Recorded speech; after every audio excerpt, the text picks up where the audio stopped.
Yeah, I would like to call this meeting to order. Today we have two meetings. Our first meeting is the annual Board of Directors meeting. And I would like to start with Essa, if you would go ahead and take a roll. Today in attendance, we have Chair Gary Mackler and Directors Susan Coons, Sean Sasaki, Brad Chun, Garth Yamanaka, Seth Kobe, Scott Glenn, and designee Mary Alice. We have met a quorum. Before we get to the order of business, I do want to introduce and recognize our two newest board members, Susan Coons and Garth Yamanaka. Welcome aboard, both of you. Congratulations on your appointments. Thank you. Okay, I think we need to first ask staff to come up and present the rules for public testimony. If we could go ahead and have that. Thank you. Oh, and also, we're gonna also do this again for the regular meeting, just to let you know, so get to practice this. Thank you, Chair. Morning. Welcome to today's board meeting. If you wish to provide testimony on a specific agenda item, please follow these procedures. For those joining us virtually, when the board chair opens the floor for public testimony on an agenda item of interest, please click the raise hand icon on the Zoom toolbar. This will place you in the queue to speak. Those in the room, please raise your hand. Testifiers will be recognized in the order received during the designated agenda item. When called upon to testify, please state your first and last name and the name of the organization you represent. Testimony will be limited to 3 minutes per person for each agenda item. Please ensure your remarks remain focused on the subject under consideration. When you reach the 3-minute mark, a verbal time notification will be given. Please conclude your remarks at that point to ensure we stay on schedule for all speakers.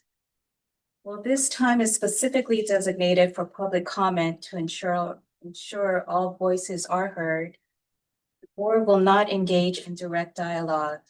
However, please be assured that your comments are being recorded and will be thoroughly reviewed by all members. Thank you for your cooperation. You.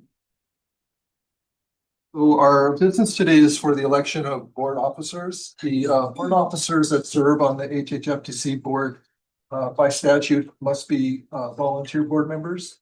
So what I'm going to do is open the floor for nominations for each of the three officers, the chairman, the vice chairman, and secretary. I'll start with chairman. I'd like to open the floor for nominations. Chair, are there any nominations?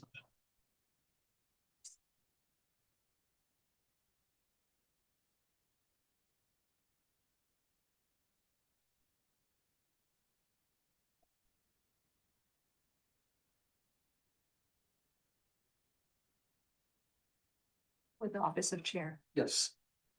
I want to nominate Gretchen. Um, Are you willing to serve? Yes. Director John? Okay. Are there any other nominations for chair? Hearing none, I will close nominations for chair. Going to vice chair, I will open the floor for nominations for our vice chair. I'll nominate Susan Coons. Okay, are you willing to serve? I'm Are there any other nominations for vice chair? If not, I will close nominations for vice chair, and now I will go to open the floor for nominations for our board secretary, and I think this involves some requirements or Yes, preferences there's a to. preference that the secretary be an Oahu-based board member because they need to sign documents on short notice. So I see. that doesn't limit the candidates. Okay, is there, and who would that be? Who is our OM? Director Sasaki. Would someone like to nominate Director Sasaki? I would like to nominate Sean Sasaki. Director Sasaki, are you willing to serve as board secretary? I am. I'll close the floor. For, for nominations for board secretary. We have nominations on the floor for Director Chun for chairman, Director Coons for vice chair, and Director Sasaki for secretary. I'd like to ask for a motion to approve the nominations. So Is there a second? Okay, is there any discussion, directors? Who was the first one? Oh,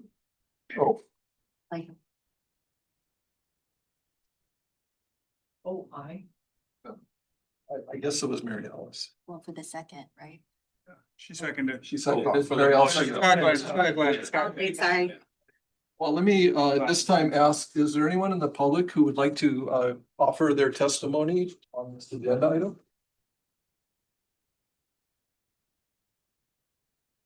Okay, hearing none, we'll call for the question. All those in favor of the motion signify by saying aye. Aye. Are there any opposed?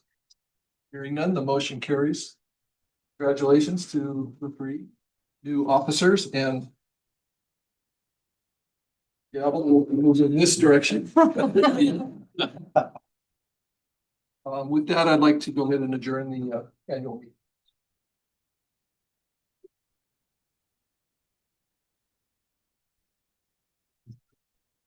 See. Okay, good morning, everyone. I call the regular meeting of the board of directors of the Hawaii Housing Finance and Development Corporation to order. Today is July 9th and it is 9:07 a.m. This meeting is being held in the HHFDC boardroom at 677 Queen Street, Suite 300, Honolulu, and is being live streamed over Zoom and YouTube. I will now ask the secretary to conduct the roll call for board members. Today in attendance, we have, oh, I was almost gonna say Chair Grant Chun, Vice Chair Susan Coons, and Secretary Sean Sasaki, and Directors Gary Mackler, Garth Yamanaka, Seth Colby, Scott Glenn, and designee Mary Alice Evans. Thank you. Let the record show that we have a quorum present. Right now, for procedure's sake, I'd like to ask the Housing Information Officer to set the guidelines for providing public testimony to the version of our agenda. Once again.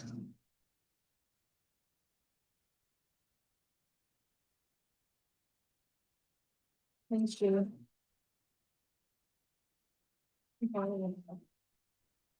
Welcome to today's board meeting. If you wish to provide testimony on a specific agenda item, please follow these procedures. For those joining us virtually, when the board chair opens the floor for public testimony on an agenda item of interest, please click the raise hand icon in the Zoom toolbar.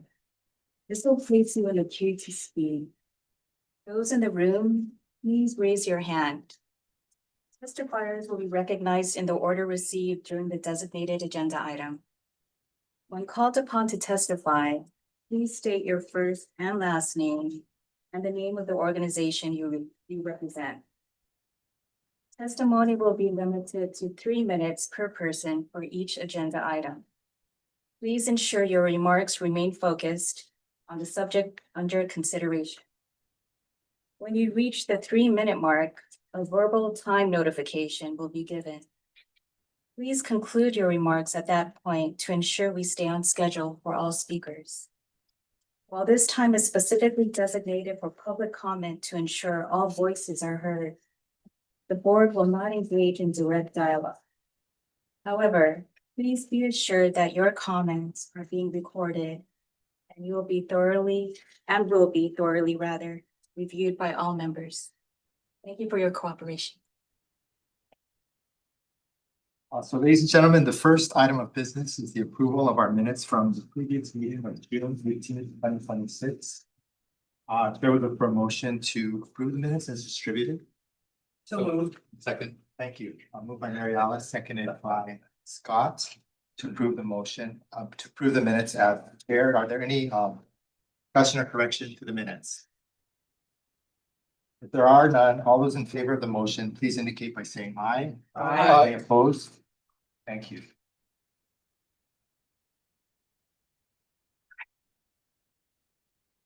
So moving to item A under discussion, Roman numeral 3 of our agenda. This is a request to approve resolution number 226, expressing appreciation to Gary Allen Backler. Is there any public testimony or comments that anyone would like to offer at this time?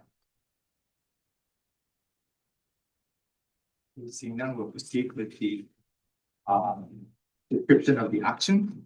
So as you all know, as was referenced in the annual meeting, Mr. Mackler been serving as the chairman of this important state board for some time now. He was appointed as an interim member of the HHFDC board on May 24th, 2019, representing the county of Kauai. Subsequently, he was confirmed by the state senate for a 4-year term extending from July 2022 to June 30th, 2026. Mr. Mackler served as vice chair of the HHFDC board from July 9th, 2020 to June 30th, 2023, and as the board's chair from July 13th, 2023 to a few minutes ago. Mr. Mackler leveraged his decades of housing experience and expertise to really provide guidance and deep resource to HHFDC's establishment of policies and initiatives during the period of his service. He's actively supported HHFDC not only as board meetings, but also by participating in various permitted interaction groups, including those established for the Waihole Valley Community Strategic Plan, Qualified Allocation Plan, and in the selection of the executive director. As chair of the HHFDC board, Mr. Mackler provided outstanding leadership for the agency and its staff, and led with tremendous integrity, dedication, and acumen. Through Mr. Mackler's guidance and support for HHFDC programs and initiatives, HHFDC assisted in the delivery of approximately 8,200 housing units statewide during his tenure. Recognizing the need for affordable housing exceeds HHFDC's available resources, Mr. Mackler consistently advocated for innovative financing approaches, public-private partnerships, and process efficiencies to maximize and accelerate production of affordable housing units for the residents of Hawaii. The board resolution circulated is resolution number 226, outlining the stellar service that Mr. Mackler has provided. And at this time, Chair would seek a motion to adopt the resolution as circulated. So moved. Thank you. Second. Any discussion from board members? Gary, on behalf of Governor, I'd just like to say thank you for your service. Done a great job leading the agency as chair and working with Dean and going through a lot of innovative programs and some of the challenges. You've been a very steady hand and reliable leader. Thank you. Wonderful. Thank you. Anyone else?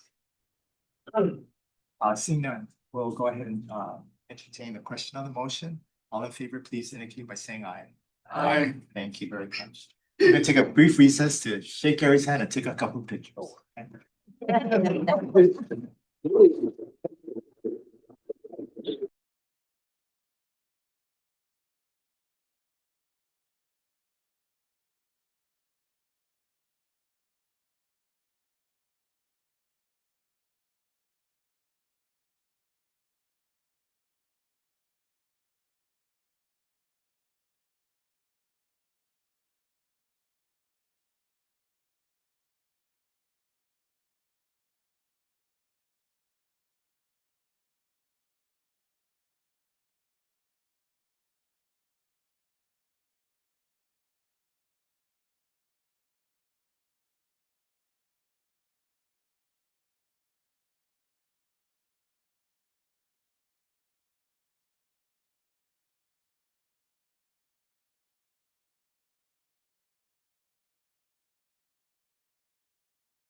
And we'll move on to Roman numeral 3, item B. Approval of resolution number 235, authorizing temporary use of indentured funds finance Halekama mortgage loan prior to bond sale and declaration of official intent for reimbursement of such funds with bond proceeds. Is there any testimony from the group on this particular matter? Not. Chair will look for a motion to approve the resolution. And a second, right? Then do second part. Yeah. Okay. So moved. Okay, thank you, Sean. Seconded. Second by Jerry. Welcome. Thank you. Good morning, Chair Chen. And members of the board, my name is Danielle Guthrie. I'm a housing finance specialist too, and I also serve as the single family federal program section chief of the finance branch. I'm here to present item B of today's board agenda, which is a 4-action agenda item. The purpose of this 4-action is to request the board's approval of resolution number 225, authorizing the temporary use of indentured funds to finance Halekama mortgage loans prior to the bond sale and declaration of official intent for reimbursement of such funds with bond proceeds. The facts are that the Halekama mortgage program provides competitive rate mortgage financing and optional down payment assistance, second mortgage loans to low and moderate income first-time home buyers in Hawaii. It is the new version of the Hula May program. The mortgage loans financed through the Halekama mortgage program are funded from the proceeds of tax-exempt mortgage revenue bonds, or MRBs. The proceeds are retained at HHFDC and are held on HHFDC's behalf by its bond trustee. In anticipation of launching the program, HHFDC requested preliminary approval from the governor of Hawaii to issue up to $160 million in MRBs to fund the Halekama mortgage program. The governor approved the request on November 7, 2020. Since the program had been dormant for over 10 years, the program strategically started with a small issuance of $30 million to gauge the demand with the intention of issuing additional bonds when determined to be appropriate. The legal document that governs the program administration is the trust indenture, which was first established in 1980 between HHFDC and its bond trustee. The trust indenture has been amended 38 times via supplemental trust indentures and includes, amongst other requirements, allowable investments and prescribes how assets are to be administered. Since first established in 1980, there have been 34 series of bonds issued under the trust indenture, resulting in an accumulation of cash that is available to HHFDC for its use in administering the program. The program first opened for loan reservations in December 2025 and did not receive any loan fund reservations all the way through March 2026. On March 12, 2026, a 4-action was presented and approved by the board of directors. It was for the Halekama mortgage program interest rate management strategy and is attached to this 4-action as Exhibit A. After receiving approval, HHFDC proceeded to decrease the mortgage interest rates offered by the program effective April 1st. On April 1st, 2026, the first loan reservation was received. Since then, through June 29th, 2026, over $19.4 million was reserved for 43 mortgage loans. When reservations are made, they are made by participating lenders or lenders. These lenders are local mortgage lending institutions approved by HHFDC and its master servicer, the Money Source, or TMS. Lenders advance their own cash to initially finance mortgages under the program and are then reimbursed by TMS after submitting the loan package and transferring the loan to TMS. TMS purchases the loans, aggregates the loans into pools, and securitizes them into mortgage-backed securities, or MBSs. After doing so, TMS presents the MBS to HHFDC's trustee for reimbursement, and the process takes about 90 days from the date of loan fund reservation to official reimbursement to TMS. For today's discussion, I want to emphasize that administering an MRB program is a complex balancing act that requires managing strict federal regulations, unpredictable financial markets, and diverse public housing goals. Such administration entails dynamic lending operations that requires housing finance agencies or HFAs to act simultaneously as compliance officers, investment managers, and community advocates. To lighten some of this burden, HHFDC utilizes a partnership network to administer the program, which is a significant undertaking to establish and maintain. Accordingly, HHFDC, as the HFA for the state of Hawaii, must monitor the program fund utilization rate to ensure there's sufficient demand for the program and that funding is available commensurate with demand. The first 2 months of loan fund reservation activity occurred in April and May 2026, during which both months we received a total of 8 loan fund reservations per month. And in June, there was a significant increase in activity. As of the 29th of June, an additional 27 loan fund reservations had been made, bringing the total at that time up to 43 mortgage bonds. For dollar comparison, in the month of April, 3.08 million was reserved, and in the month of May, 3.47 million was reserved. And in the month of June, an additional 12.8 million was reserved, bringing the total reserved amount up to more than 19.4 million. We did not expect such activity in June after April and May. The months of May through August of the year are known to be the busiest months for real estate transactions and comprise more than 40% of total annual sales. Since our program reservation activity in June is significantly greater than the prior 3 months, the program will likely exhaust the entire 30 million between July and August. It takes about 90 days from reservation date to trustee payout, and therefore we estimate that the entire 30 million will be dispersed by November 2026.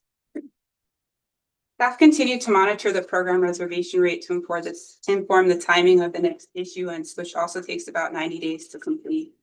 Ultimately, the timing is based on market factors, which can be unfavorable if other bonds are being issued by the state of Hawaii, or if too many MRBs are being issued by multiple states at the same time, further complicates the timeline factors that must be evaluated prior to issuing MRBs.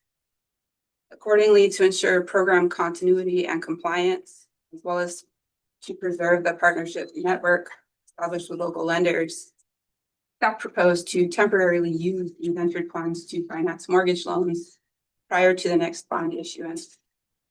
This resolution number 225, which is attached as Exhibit B, authorizes HHFDC to temporarily use up to $20 million of indentured funds at any point in time over the course of 3 issuances for a total amount of $60 million for the purpose of financing qualified mortgage loans prior to the issuance of new bonds. Qualified loans are mortgage loans meeting all requirements of Internal Revenue Code, Section 143, which includes income, purchase price, and first-time homebuyer criteria. Qualified mortgage loans may also include the financing of targeted area purchases as necessary to meet the funding set aside requirements for targeted area purchases. Resolution number 225 also declares HHFDC's reasonable official intent to reimburse prior expenditures from the program with proceeds of 1 or more subsequent MRB issuances in accordance with United States Treasury Regulations, Section 1.150-. Resolution number 225 satisfy the requirements of the Internal Revenue Code and other applicable laws and allow staff to formally put in place a policy to temporarily use indentured funds to finance qualified mortgage loans through the program. The recommendation to the Board of Directors is that the Board of Directors approve the following: the temporary use of indentured funds to finance Haleakama mortgage loan prior to the next bond sale, as detailed in resolution number 225, and to authorize the Executive Director to undertake all tasks necessary to effectuate the purposes of this action. Thank you, Ms. Guthrie. All right, is there any discussion or questions from the board on the staff report? Yeah, I have a couple questions. Okay. How does the bond sale associated with this program, how are they related to the bond cap that we talked about?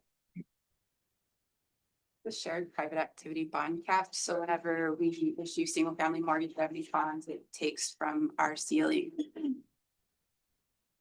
And then for the bonds, Yes. how do they compare to like agency bonds in terms of yield? Are they like cheaper and that's why this program works? The cost of financing is cheaper because they're tax exempt, but we're limited to a maximum arbitrage amount at the same time, or profit margins. Could you talk about the distribution of these loans? The geography, is it Oahu, the island? Yeah, so we have loans on every island.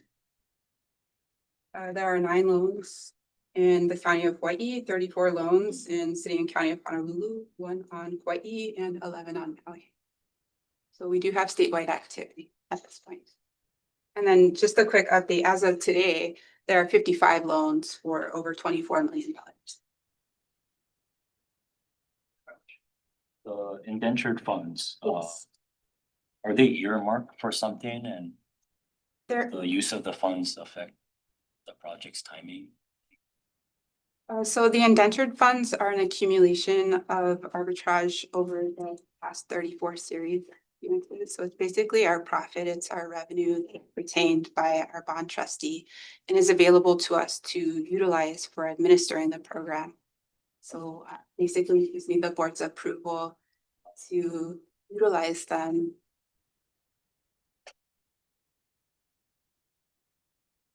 Questions? Seeing none, good presentation, thank you, Ms. Guthrie. There's no further discussion, Chair will call for question, all in favor of the motion on the floor, please say aye. Aye. Opposed? Motion passes. Thank you. Okay, moving on, we're now on moment number 3, item C. Approval of an after the fact extension to the rate deposit revolving fund tier 2 letter of intent for the Kahlina Blocks project located in Honolulu, Oahu. DMK number 12154-001. Is there any public testimony on this topic? Seeing none, there would seek a motion to approve the item. So moved. Thank you. Second. Thank you. By Susan, second by Scott. Good morning, Chair, Vice Chair, members of the board. My name is Lei Keto with the Finance Branch, reporting on agenda item 3C to approve the after-the-fact extension of Kahlina Block C project.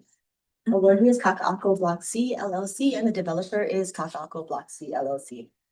It's located in Honolulu, Hawaii. The project will develop 124 mixed income rental units for families and a simple site with 61 years of affordability.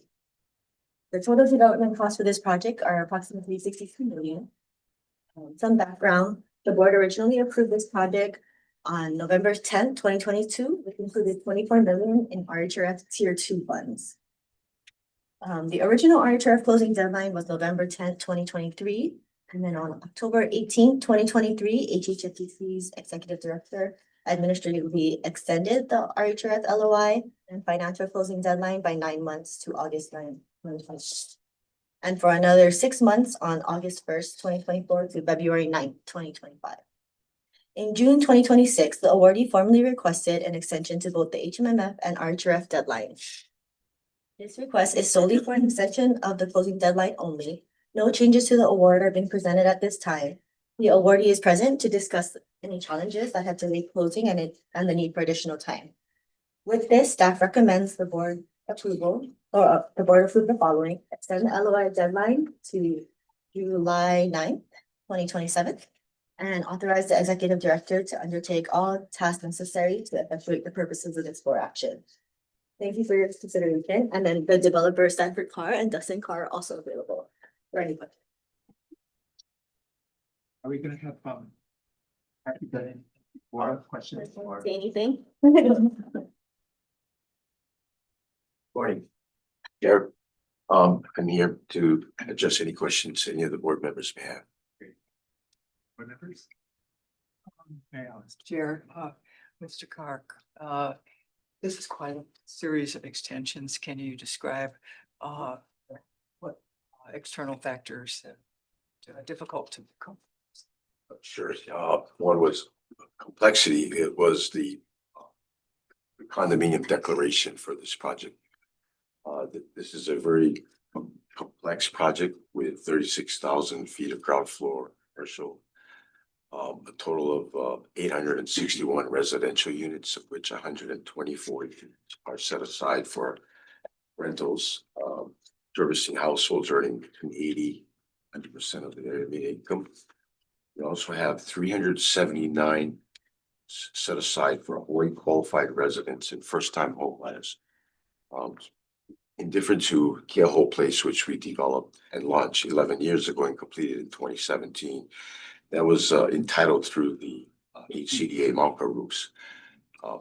Was set aside for first-time homebuyers under the Malka rules of HCDA was 20% of the for sale condos, which amounted to 84 condominiums. We had over almost 600 applicants apply for those 84 units.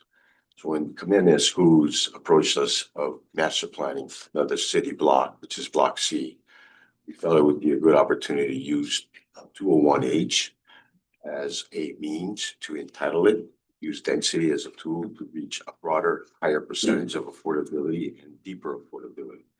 So for those reasons, it was a lot more complicated with respect to the condo documents, the condo map, and the legal structures. As well, further in dealing with Kamehameha Schools as well. That had to prove all. Mr. Carr, is this multiple towers on Block C? It's two towers, a 43-story tower rising of 149 condominiums and a 32-story tower, which there are 276 condos set aside for first-time qualified residents and whose earnings cannot exceed 140% of the AMI and 124 rental apartments. The mix of for sale and rental is 20/80 or something. It's approximately the amount of rentals is about 15%, 124 out of 861 units. Thank you, Chair. Thank you, Mayor. Mr. Prime, thank you so much for this work that you do. It's complicated and hard. But I was just wondering the schedule that's presented in the packet, how you're doing against that time. Doing well. We've got steady traffic weekly, daily back. So we want, it's not the velocity we'd like, but given the circumstances of what's happening around the world and the uncertainty, we're very blessed. So we're looking at year-end closing. We've already been proceeding. You'll see demolition along Oahe and Cook and Coral. If not this week, starting next week. And permits are on schedule. Permits are nearly there. Thank you. Any other questions? If there are none, we'll go ahead and entertain the question. Motion on the floor is to adopt the recommendation sent by staff. All in favor, please say aye. Any opposed? Motion passes. Thank you. Have a nice day. Okay, moving on to Roman numeral 3, item B. No action on the board required. This matter, it is staff providing information on the 9% low income housing tax credit award selection process, scoring criteria, methodology, and Mr. Doyle to give a name. Morning. Thank you, Chair, Vice Chair, members of the board. I'm Mike Doyle, Finance Branch Chief. Given that we have a few new board members today, we thought it was an appropriate time to provide a high-level explanation of how staff evaluates, scores, ranks, and brings forward the 9% low-income housing tax credit award recommendations. It should be noted that the process that I'm describing today only relates to the 9% application award recommendations and not the 4% award process that will come later in the summer. The main point I want to emphasize is that the 9% LIHTC process begins with the board-approved Qualified Allocation Plan, or QAP. The QAP is the policy framework that establishes the board's priorities before applications are submitted. It tells applicants what HHFDC is looking for, and it directs staff on how applications are to be reviewed, scored, ranked, and recommended. This is especially important for 9% LIHTC because it is a scarce ceiling-limited resource. Unlike 4% LIHTCs, which are tied to tax-exempt bond financing, the 9% credit is limited by a state-specific annual federal allocation. In most years, HHFDC can only support the with a small number of 9% awards. Because the resource is so limited, the QAP has to do a lot of policy work upfront. The current QAP structure was developed through a board-directed process with public oversight. After the 2024 QAP was approved, the board created a permitted interaction group to review the testimony and consider revisions for the 2025 QAP. Those recommendations led to significant changes relating to readiness, cost review, developer fee methodology, past performance, government-owned land, income targeting, and other scoring methodology. The 2026 QAP continued that refinement and was approved by the board on October 2nd, 2025. When staff reviews 9% applications, our role is primarily to apply the board-approved QAP consistently. Staff is not reweighing policy priorities after applications are submitted, and we are not substituting separate preference for the QAP scoring system.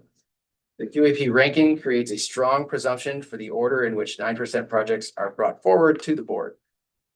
That does not mean the process is automatic.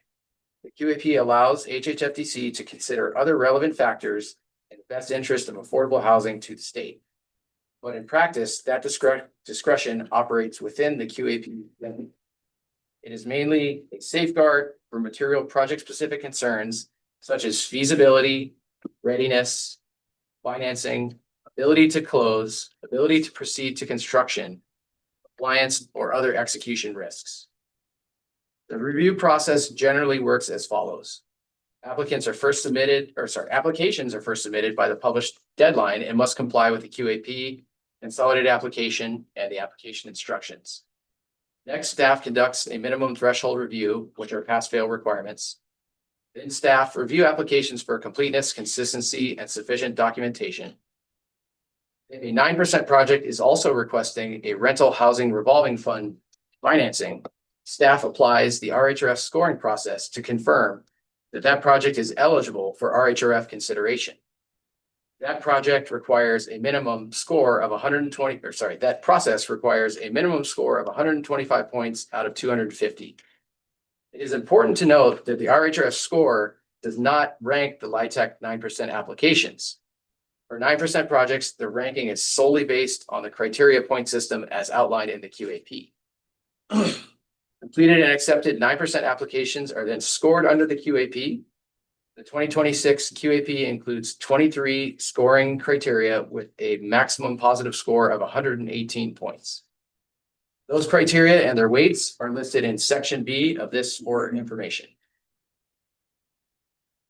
After scoring, projects are preliminarily ranked, and staff then performs a deeper underwriting and project-specific review.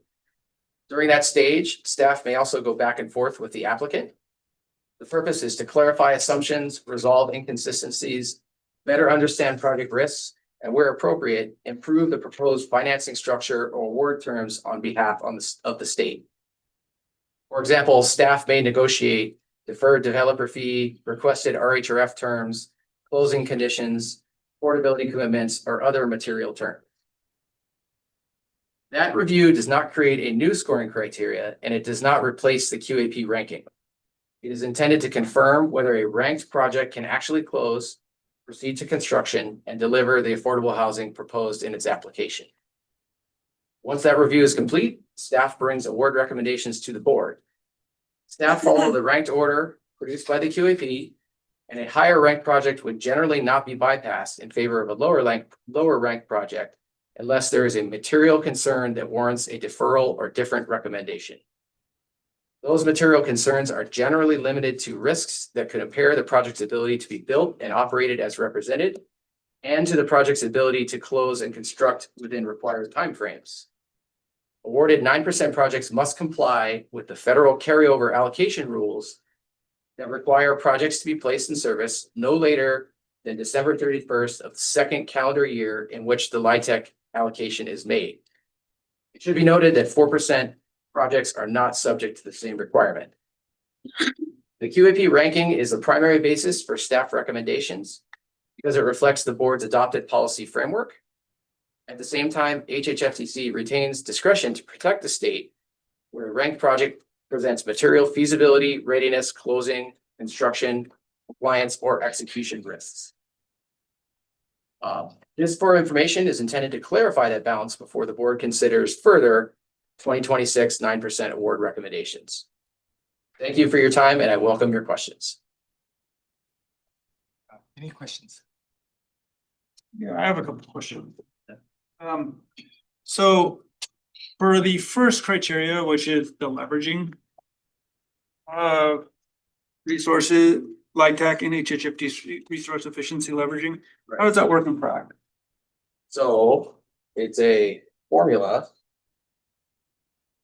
There's 1A and 1B and it's 5 points each. And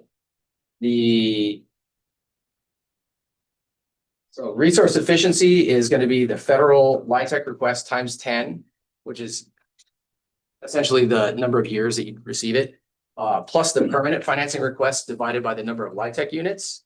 And the resource leveraging is going to be the same up top, but divided by the total project cost. So you're getting, you're looking at it two different ways in terms of the leverage of the resources the state's providing. So both in terms of the total cost, but also in terms of the number of units produced.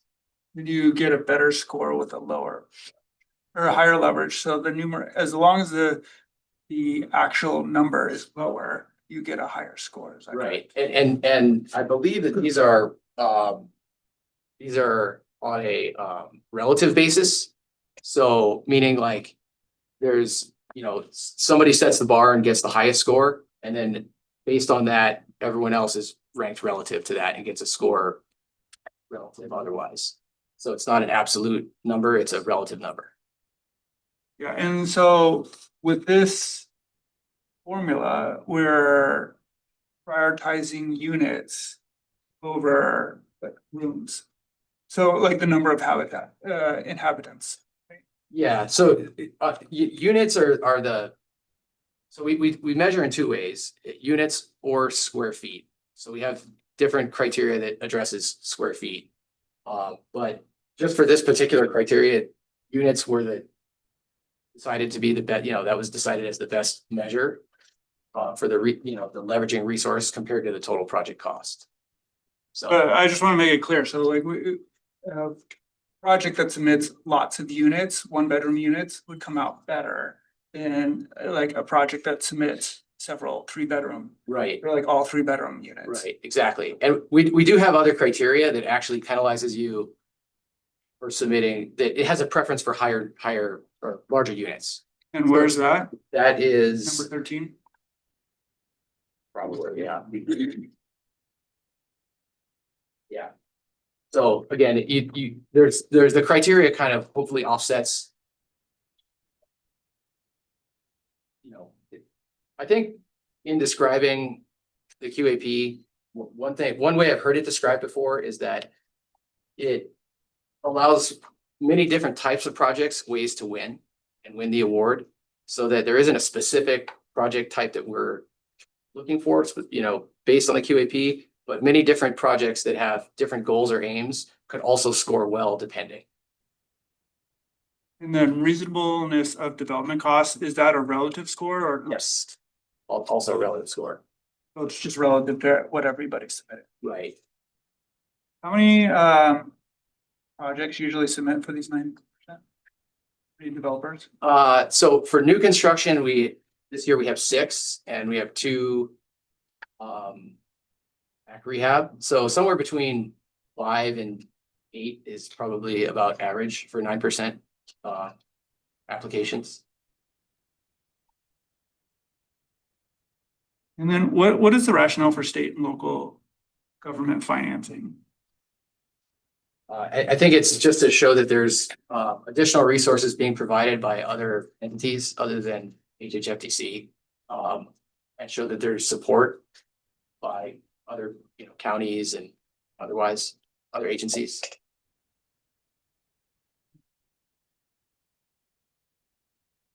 And like historic nature, how would you qualify for historic nature? Which one is that? Number 19.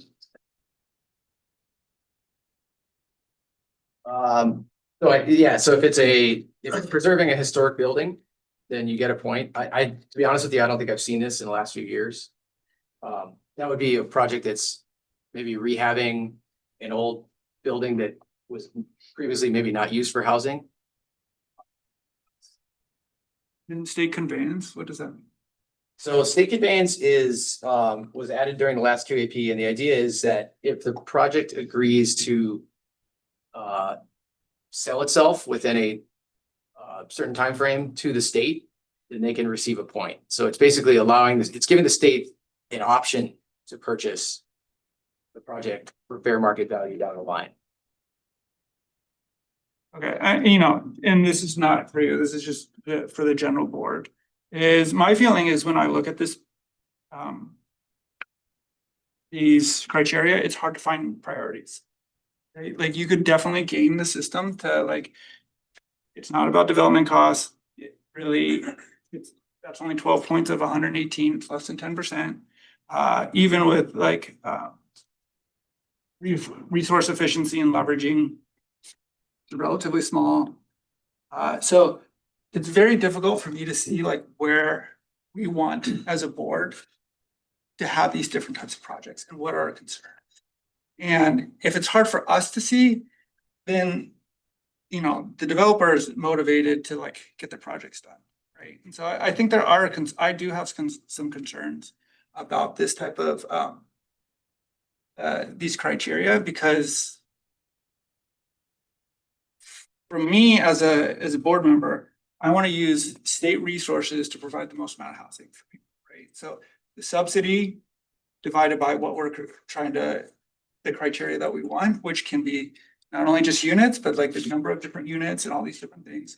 And we want the lowest number, right? And I don't think that's what we're getting from this.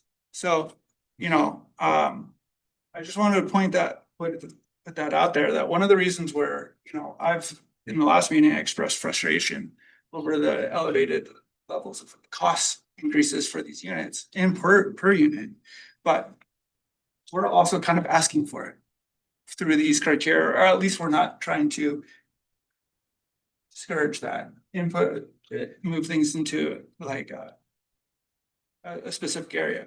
And especially as a state entity, I would also be interested in looking at creativity, like why don't we get a point for modular housing or a couple points for modular housing? Other ways to like look at really solving our housing crisis through entrepreneurial innovation. And so I just wanted to point this out. And also going back to like how we look at things, we're soliciting things on a cost plus basis, right? So we ask people to report their costs, and then we allow for a certain amount of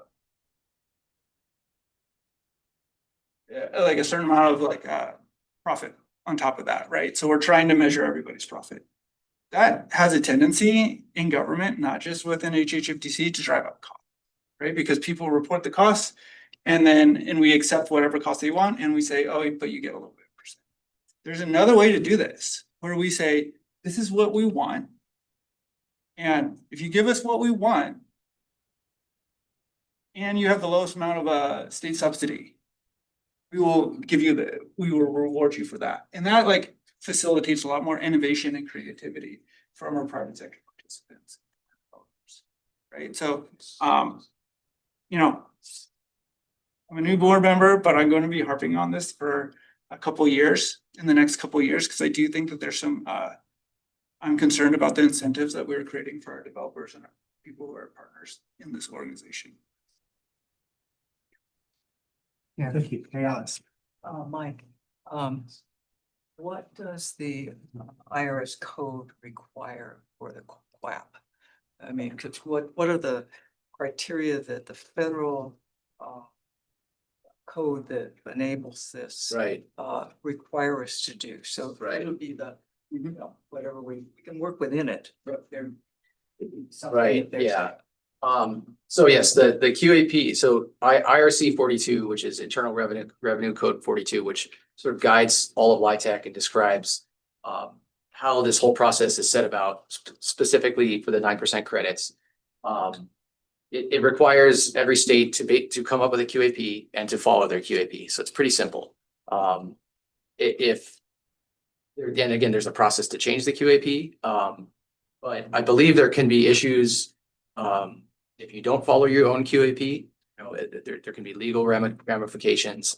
It's not set about within the QAP, but the idea is that by designing a QAP, you're basically supposed to follow within your own rules. So, you know, to Director Colby's point, if we want different rules or different incentives, then we have to go back and reevaluate what the QAP is doing. So that's sort of the framework. It's left open to the state, but we still have to follow it in our own, once it's set. Are there any income ability requirements coming from the IRS code? So there are set asides. So the set asides are essentially, it defines how you can set the number of affordable units. So there's the 60-40 set aside is essentially you need 60% of units have to be at 40% of the units have to be at 60% AMI or below. Also, there's a 20-50 set aside, similar, where it's 20% of units have to be at 50% or below.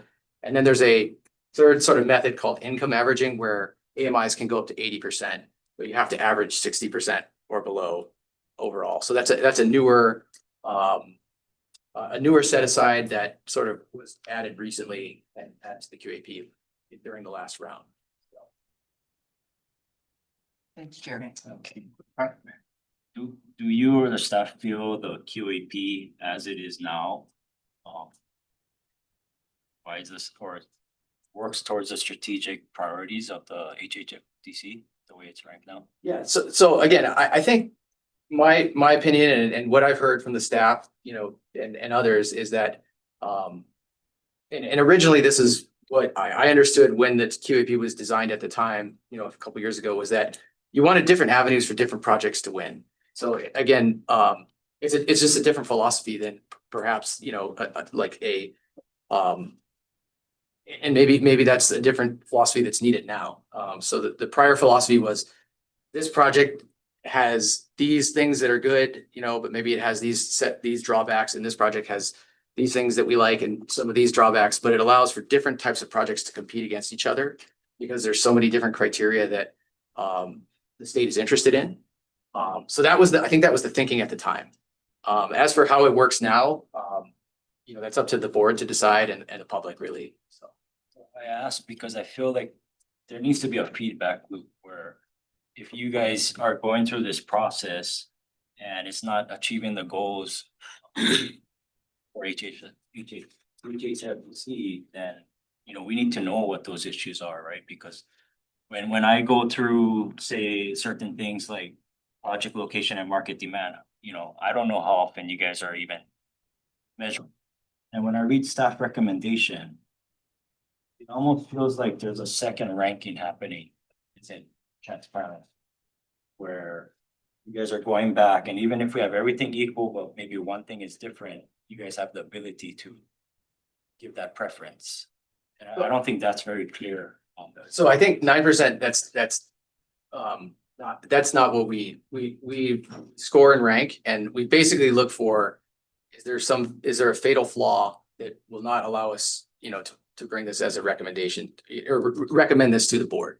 And, you know, which could be any number of issues, but that typically doesn't happen. So at least for these 9% projects specifically, so we more or less score and rank them and then bring them to the board. If there are things that we maybe are concerned about, we would probably still push that recommendation forward and, you know, elaborate that during the recommendations for the board to decide. But I think that power really is for the board to decide, not for staff. For an example, right, you have government financing approved prior to coming to us, right? And that's ranked, you give that points. But if we don't approve, well, what happens to that financing, right? You have a whole other entity that is approving financing for a deal, and then it comes to us. Does that create extra points in your mind to move that forward because it has the government financing tied to it? Again, we just follow. So the way it works is that, let's say a project comes in and it has county financing. it's just a commitment from the county that says, we'll provide, a few $1,000,000 here or there. So then that project, by the nature of the criteria, will get points towards its rank, towards its overall ranking. Whereas a project that maybe similarly comes in and does not have county or maybe DHHL or otherwise financing attached, then that project wouldn't get those points. So it's all in consideration overall, the ranking. Say all points equal. What's good? So So we can pick one. Well, so, yeah, so we've never had a tie, luckily. But you have ones that you pick that maybe score lower, no, and maybe no, it's always the top scores. Yeah, we start at the top and and the only reason we wouldn't is if there's, like I said, if there's some very material concern, typically, and I think, kind of going back to, something I mentioned in what is the carryover allocation timeframe. So for 9%, readiness is really, really, really important because they have to be placed in service, meaning project is renting out by December 31st of 2 years hence. So, which doesn't happen for 4% projects. So there is these have to be ready. And if they don't, they lose the credits, the state loses the credits. And it's the whole thing can be a giant disaster. So, if there's something that we see in a project that scores really well, that we say, hey, there's some reason we believe that it's not going to make its time frame. There's another test that takes place a year after project is awarded called the 10% test. So meaning they have to, has to pay for about 10% of its total eligible costs before that 1 year mark. And so that means the project has to close and get moving. Because if they miss that, then there's, the credits are lost and the state loses out. So again, those would be the concerns that maybe a project that scored really well somehow, but isn't going to be ready, or that may be some reason that we would say, hey, let's put this project aside and go for something lower ranked. But as far as I know, we haven't done that recently, and I think that realistically, we'd still probably bring it to the board for the board to make the decision in that case. Is there a reason we don't use project readiness is so essential for 9%? Is there a reason we don't make that one of the fundamental requirements before you can even get ranked? I mean, because readiness it's a little bit, there's lots of components to readiness, I think. And again, you boil it down to a single score because you need to. But realistically, a project could score well, but there could just actually be some, very specific reason that something happened and it's not going to be ready. So, the readiness itself is how it's scored. Our development branch has sort of built out an understanding of all the components and all the necessary items needed to get to what they consider to be ready. But it's not necessarily quantitative. There's qualitative factors that could affect the actual readiness versus maybe the scored readiness. But, so you guys as like the experts, would you feel comfortable applying kind of a pass fail criteria to readiness before it comes to the board? That's different from these points. So, we do that. So in our minimum thresholds, we used to have readiness. There used to be a readiness minimum threshold. But we found that it hindered some projects and because it can be subjective. And maybe I determined that you're not going to be ready, but someone else could argue that they could. So, and again, these projects, we're talking about looking at projects that are sometimes many years in the making, and they're still maybe a year or so from even closing.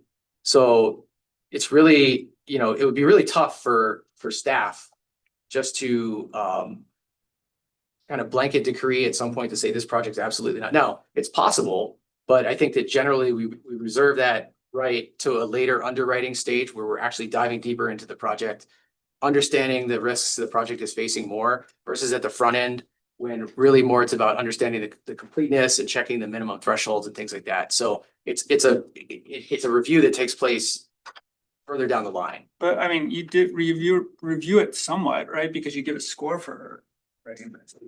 right? There, it is scored, yeah.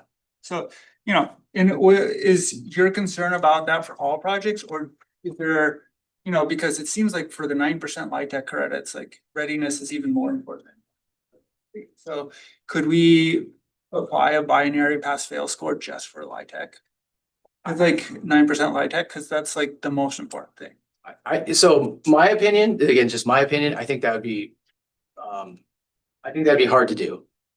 You know, you can ask others and the public, but, I think it'd be challenging for staff to say, this project's absolutely not ready, we're not gonna move forward with it. Now, we still can do that. We still have that ability to say, you know, there's something really wrong with this thing, but it just takes place later down the line. Once we get to, you know, the scoring and the ranking. Yeah, so, but I mean, you could apply the readiness score and say like the threshold is like 22 points out of 24. Right. Yeah. You know, and so if that's the thing that one of the things that we have to worry about, that's like beyond what our priorities are. It seems to me like we should at least think about that, making it like a threshold to enter into even our considerations for.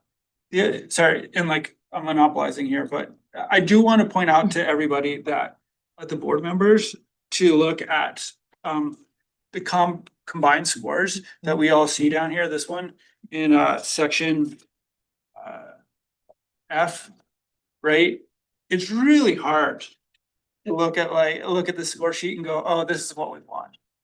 Or this is what we're favoring, right?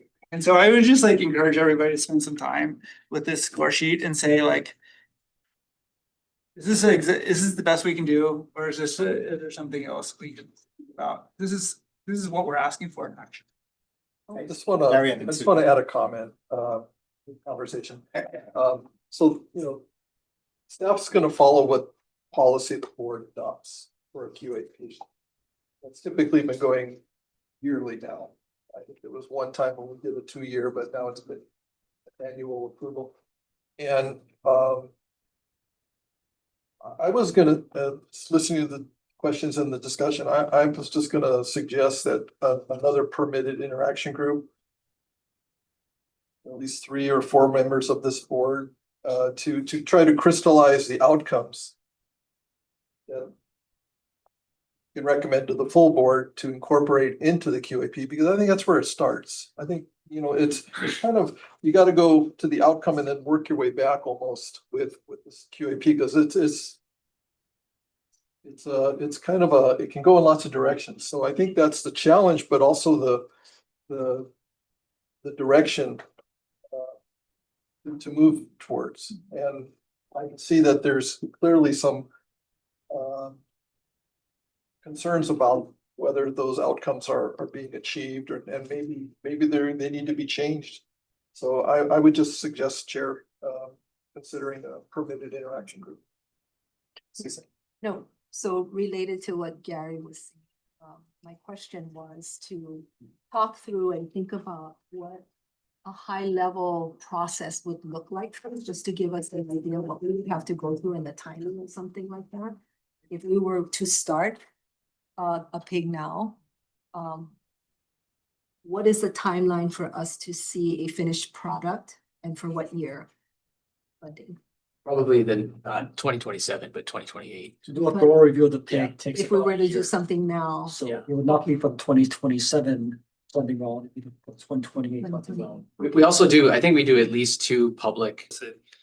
There was some real discussion about whether bedrooms should be prioritized, either absolutely prioritized or just relatively more prioritized. There was the group at the time still settled on units because the cost per bedroom was a number that a lot of people weren't comfortable with, because there's a lot of additional cost in the unit space that goes along with more bedrooms. So there's larger hallway space, larger kitchen space, dining room, living room space. And so the overall number gets higher. And so we need to have a real policy discussion around the comfort level on that. The readiness criteria is something that I know when HHFDC made that adjustment, it was a hard adjustment on everyone. But it's usually because the soft cost upfront, the readiness can be millions of dollars. So a project to get to that pass fail point we'll be spending hundreds of thousands of dollars in environmental, cultural, permitting, land security, all of those pieces come together. And until they get their letter from us saying you've been selected, it's all at risk.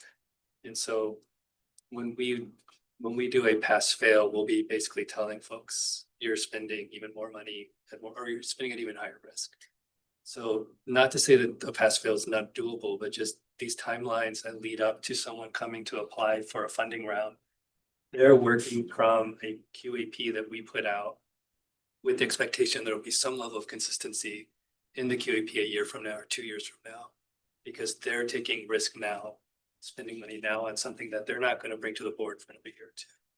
So to the point of it taking a year to do a revamp, it's also the people who are going to be coming to us with applications need time to adjust. The permitting agencies need time to adjust their review cycles for what they're reviewing for if we make these changes.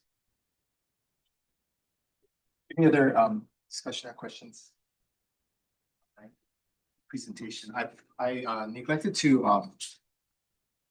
open the opportunity for any public testimony on this particular item. I didn't assume there'd be any, but just checking. Okay. With that, good discussion, and yeah, we have a process ahead. Sure. That we're going to move on, gentlemen, to problem 3, item E. Again, informational on the current and historical development costs of a new structure and the housing tax credit project. Good morning, everyone. All right, getting right into it. I'm not sure how much more information I can give you beyond that very thorough discussion. However, thank you for entertaining this request to provide information on development costs for new construction, low-income housing tax credit project applicants. Basically, what we wanted to do today was just at a kind of high general level, provide some insight, which I think most of us already have, just if you watch the news, but to at least state the obvious that our applications for our financing programs, which include not only the low-income housing tax credit program, but for Hula May multifamily and for rental housing revolving fund, that the trends in development costs have been increasing over the past 5 years. And the factors influencing these trends, are local as well as national, to an extent international. Local influences, of course, come in the form of natural occurrences like Maui wildfires in 2023, Kona low rainstorm happening this past year, that all have either direct or indirect impacts, not just on direct construction costs, but also, soft and financing costs down the line. So we also wanted to point out that global supply chain increases have affected material costs, even national tensions with other countries that cause increased tariffs and fuel supply increases. All of these factors will drive up our construction costs. So we want to point that out to all of you today. Not that it needs to be pointed out. But in addition to that, in Exhibit A, we've also provided some information as to our funding round applications, and wanted to just point out that in the past, we did have our QAP weighted more heavily on costs. And the phrase I used to hear when I first came on board was it was sort of a race to the bottom, and really implying that we would get applications with their minimum cost listed, but the reality of when these projects started to actually get on the ground and construction started was we would get requests for increases to the budget because those numbers coming initially into the applications weren't really realistic. And hence we overhauled the QAP and we focus more on readiness, which does have an effect on overall development costs, as well as financing feasibility. And just to point out that a lot of our projects are not just financed by HHFDC monies or state monies. There are county monies that come in. There's, of course, HUD loans that are out there that projects will bring to the table as well, grants, private equity. And each source of financing that comes in also brings in with it costs because you need to have attorneys, consultants, which add to soft costs, financing costs, just to be compliant and make sure that you're keeping all of your regulations straight as you're using these funds for construction.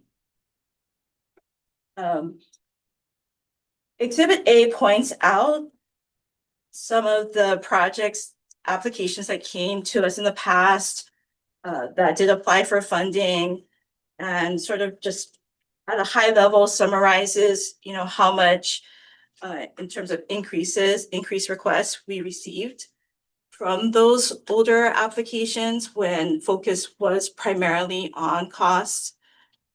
So that was one reason why we did, try to put more emphasis on readiness and feasibility. We also did want to provide to you an Exhibit B.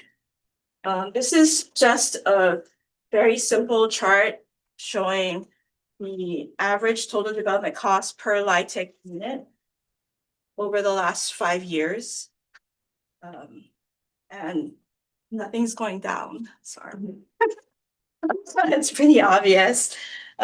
Nothing's gone down, and whether you're, looking at single family homes or condo units, the costs have been increasing overall over time. Hawaii is a difficult state to construct in. Obviously, we're an island state, so bringing in materials will always be a cost factor. We are also facing, labor shortages, skilled labor that if it's not brought in is oftentimes subject to high costs, depending on what sort of state statutes we're subject to for labor. So every line item in our budget does affect costs. We're not trying to make excuses. We just want to let the board know that there is this trend, this upward trend. And, of course, to please consider that as projects come forward to you. Any discussion? I think it would be super important because you have access to this process for information that why the costs are going up. What you can provide us that information, right? Just having the increase doesn't help because we need that feedback. We need to know where the increases are happening. Is it a county issue, permitting, whatever? We know there's fixed costs that are because of inflation, it's just gonna go up. But if there's places through this process, through interactions with the government that are causing these issues, then maybe if we have that information, that's where we can go back out and the legislators can work on that, right? The county can work on what they need to work on to make things more efficient, because you're right, the timing is a huge cost increase for developers. So any way we can get help from that to put pressure on, or not pressure, but just to relay that information to the people who can make those changes, then, the goal is to make this more affordable, right? So we need that information. Anyone else? Sure. Yeah, so I think it's really important to distinguish like the broader trends that are happening around the world and within Hawaii and what we have control over, which is allocations of subsidized credits for low income housing. Right, and so the GAO has a study out that came out in the early 2000s that found that LIHTC credits or LIHTC housing costs about 20% more than market-based housing across the country. I have a sneaking suspicion that it'd be even higher here in Hawaii, right? And so that is the part that I'm most interested about. So there's a couple dynamics that we are doing with it. We benchmark our costs only against other applicants. Tech applicants, right? So that's what we're doing. We don't benchmark it against market rate housing or anything. I was told that there's no information on market rate housing. But I did do some research. There's the Ryder Levitt Bucknell study that publishes it for multifamily, single family housing. We can talk to the DPP about their housing. We know from HCDA that we can see that their cost per square foot. So one of the things I think we should at least think about is look at how we're performing relative to other metrics in construction spending that is going on here in Hawaii. And I think that would be informative for us and how we're allocating our resources. And the other thing I think would be interesting is this information, is this based on the initial project or is that the final project cost? It's initial application information. Yeah, because my understanding is there's like this IRS form 8609 with construction costs. And I'd be interested to which is what we have to sign at the very end when we're submitting the LIHTC. And it'd be interesting to look at how the initial costs correspond with the final costs when everything has been signed off and reviewed by an auditor. So the Form 8609 will report the maximum eligible basis for the construction. That doesn't necessarily mean that's total development cost for the project. We attempt to find out information on all of our projects as we move forward. If that's what the board would like, and to have some, I guess, foundation on costs, but yeah, to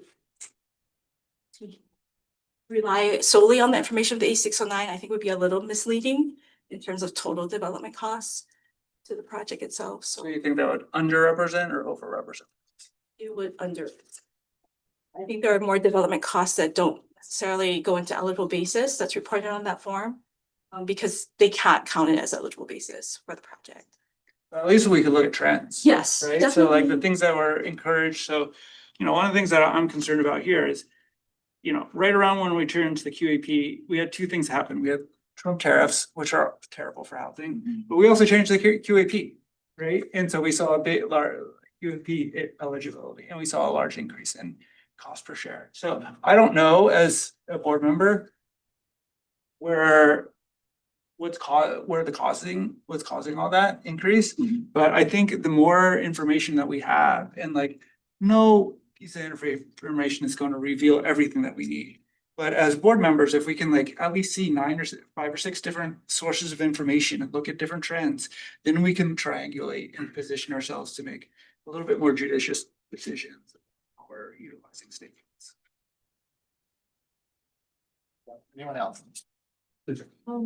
Going back to Exhibit A, I just wanted to make sure I understand what I'm seeing. So is this indicating that 100% of our projects are seeking increased resources and time extensions?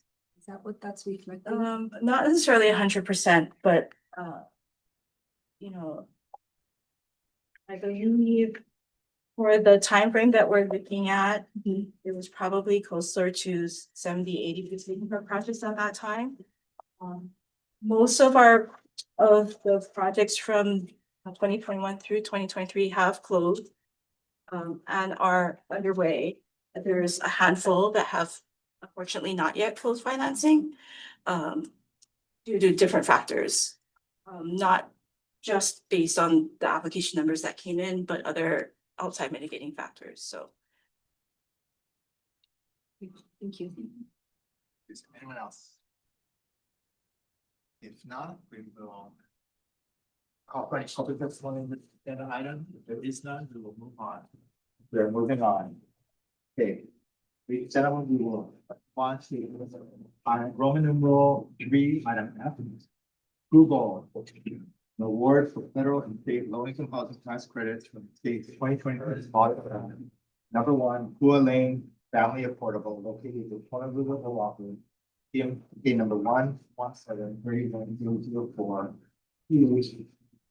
a Mole Lane apartment located in Honolulu, Oahu, TMK number 1218041, and reconsideration for an award to 3614 Wailepo, located in Kailua, Oahu, TMK number 1435905.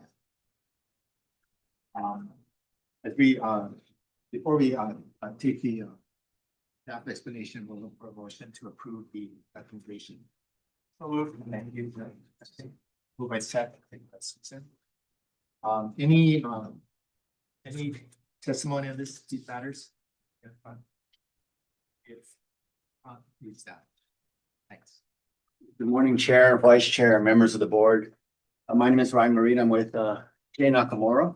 Both of us are housing finance specialists with the finance branch and are here to present the request to approve awards for federal and state low-income housing tax credits for the state's 2026 volume cap to Full Lane Family Affordable located in Honolulu, Oahu, Motor Lane's apartment located in Honolulu, Oahu, and 614 Wailepo located in Kailua, Oahu.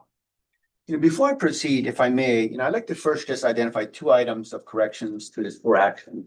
The first being in section 3, H3 of this for action, which specifically the verbiage, cost per square feet should be replaced with cost per unit. So I apologize for that. And the second one is in section 3J on page 4 of this for action. This should be updated with the following. So there's several changes. First, for Kimono Lane Apartments in the 2026 federal and state LIHTC values, so the fourth and fifth on those last columns, it should be amended and updated to the $1,477,105, so 105. The original round is incorrect. The second item, Puhona, phase 3 should go under Wailepo, 614. And should be as follows. So it should be on the project column, phase 3. The nonprofit set aside column should be yes. LIHTC units column should be 22 units. And last but not least, the 2026 federal and state LIHTC amount should be revised to 1,175,000 for both. Last but not least, the remaining balance for the 9% LIHTC should be updated to be 270,000 in third.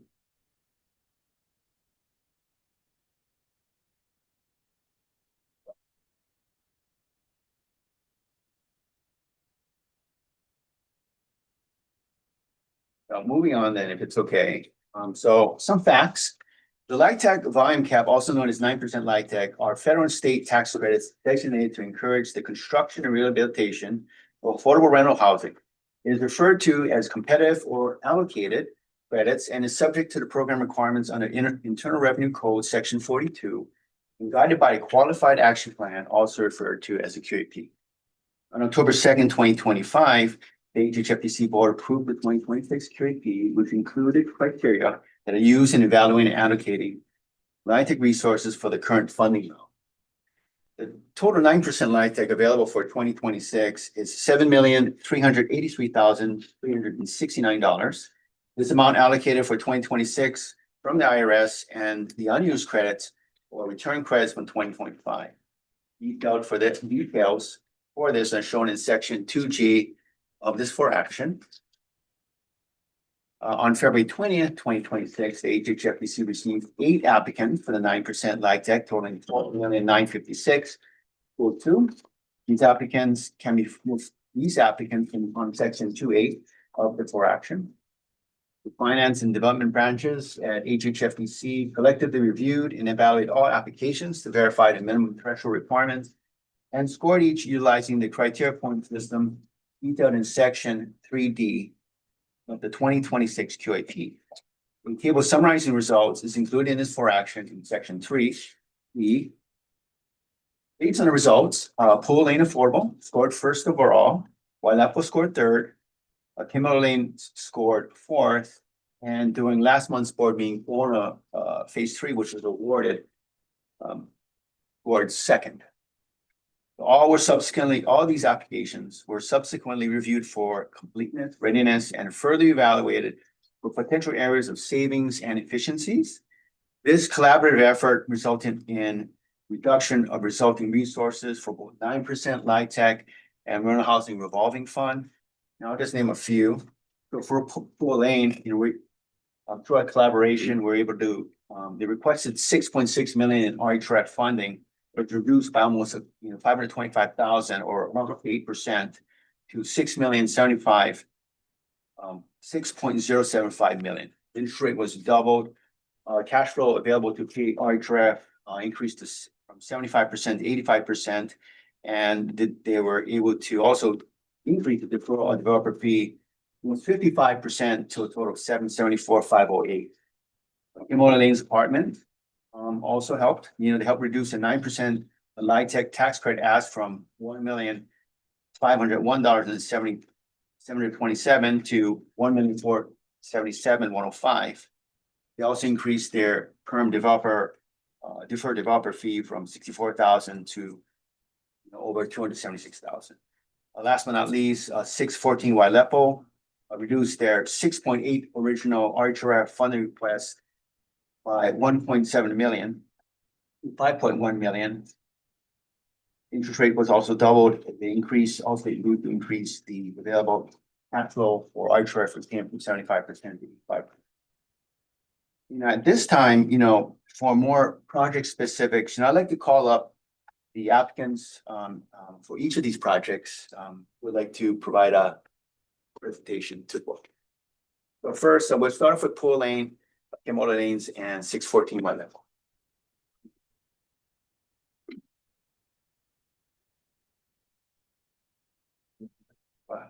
Slide show.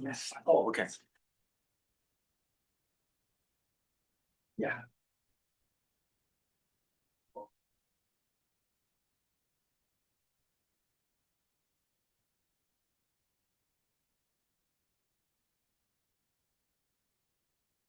Good morning.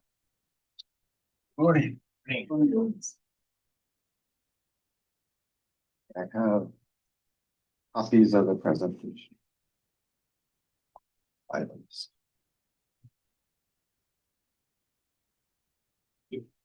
More people than I was expecting, but I have just enough, I think, copies.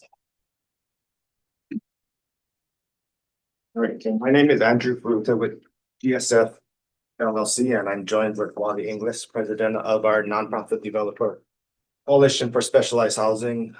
Want to start by thanking HHFDC board and staff for the opportunity to share a little information on our project. Pool Lane Family Affordable. A little bit about us. Pool Lane Family Affordable will be developed by the nonprofit Coalition for Specialized Housing in partnership with GSF LLC. The development team has completed over 20 LIHTC projects since 1999. That's just under 2,000 units placed in service.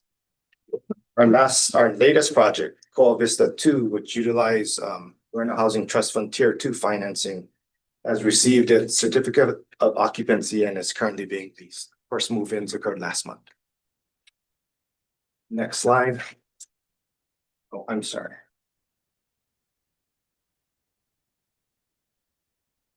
Okay, project location.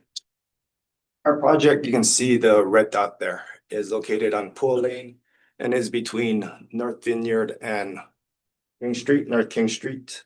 The project is in close proximity to many commercial establishments and also will be near major transportation lines and within a half mile of both the proposed Kapalama and Ivalai rail stations. Now I'm going to turn it over to Wally to say a few words on the nonprofit and the close ties to the community. Good morning, everybody. Wally Inglis, president of the Coalition for Specialized Housing. A little bit of history before project specific. Our nonprofit is almost 40 years old. We were incorporated. We were a fallout of some pretty bad stuff that happened at the end of the 70s and early 80s. Kansas disease patients in Pearl City were under siege. Some of you may be too young to remember this history, but Hale Mohalo, it was a residence for Kansas disease. For 5 years, they were threatened with eviction, finally evicted. I was part of a group, an Ohana, that supported these folks over this 5-year period. They lost the first round. The buildings were rushed and the lands stood vacant despite promises of community groups, ball fields and all of this. So our Ohana morphed into a nonprofit corporation, the Coalition for Specialized Housing. A lot of back and forth with the state, DLNR, it's state property. And so we were able to, in 1996, that's 30 years ago, this year, we developed 210 units of senior housing. Some of you may have seen that property. It's still in great shape, serving the purpose. That was half the land of the original Hale Mohala. We struggled again to get the other half. We got it, and on that, with the help of GSF partnership, we developed 300 more units. Half of it's senior family. That's the history. All of the projects that we've taken on have kind of a personal grassroots involvement. Pua Lane, it's you know the neighborhood. Tamashiro Fish Market, unfortunately gone. Kamakapili Church, Old Hawaiian Church, right on the other corner. St. Elizabeth's, the church that I'm connected with, halfway down the block. 8 years ago, the pastor, who's now a member of our board of directors, David Garlock, was also, over his tenure as pastor at St. Elizabeth's, commissioner, board member of HHA, so, personal and deep interest in housing. About 8 years ago, we found the streets from Tamashiro's all the way down to Pua Lane, about 200 people living in tents. So with the help of the church and others, our coalition, we made it possible to convert a vacant building on that property to serve the homeless folks. You know, we couldn't put a roof over their head, but we could provide a shower and some food and all of that. We're still doing it until today. So we know this neighborhood very, very well. We know personally a lot of the homeless people. Unfortunately, a lot of them have been shooed off to other neighborhoods, but they still come around for help. So if even one of these families, homeless families, could end up in our Pua Lane project, be a wonderful thing to have. That's my personal testimony. Thank you, Wally. Next slide. Okay. So currently the property is approved with a 65-year-old structure with 15 residential units. Our development team will take a proactive approach and work with the current landowner and assist the tenants with their relocation prior to us taking ownership of the property. We've worked with HHFDC staff and come up with a relocation plan that will provide 180 days notice, which is longer than legally required. Set aside monies for monetary assistance to the tenants to help with relocation. And our property manager will be available to assist and provide information on available units. Between what GSF LLC and our team have developed and Happy, our property manager, that's like 9,000 units that we'll have access to and let them know, you know, availability and assistance. Next slide. This is the site plan of our proposed 7-story building with 63 units, including parking and green space. The target population will be for 60% AMI and below. Majority of our units, 55 of the 63 will actually be targeting 50% AMI.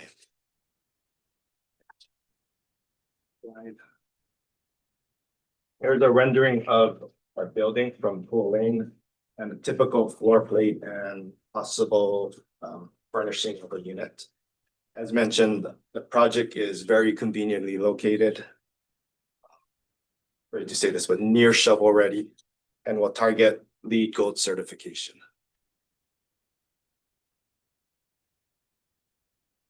Financing team, Coalition for Specialized Housing, HHF, and First Hawaiian Banks are local companies based in Hawaii. And of course, this project is not possible without HHFDC's financing award. Next slide. Pro forma financing. Total project will be approximately $37 million and include high-tech equity and rental housing development fund. I think Director Colgan, I saw you looking at that. We put this slide together like months ago. And so Ryan mentioned that we've actually increased the deferred developer fee amount. So things have switched a little bit, but the total budget has remained the same. Next. Development timeline.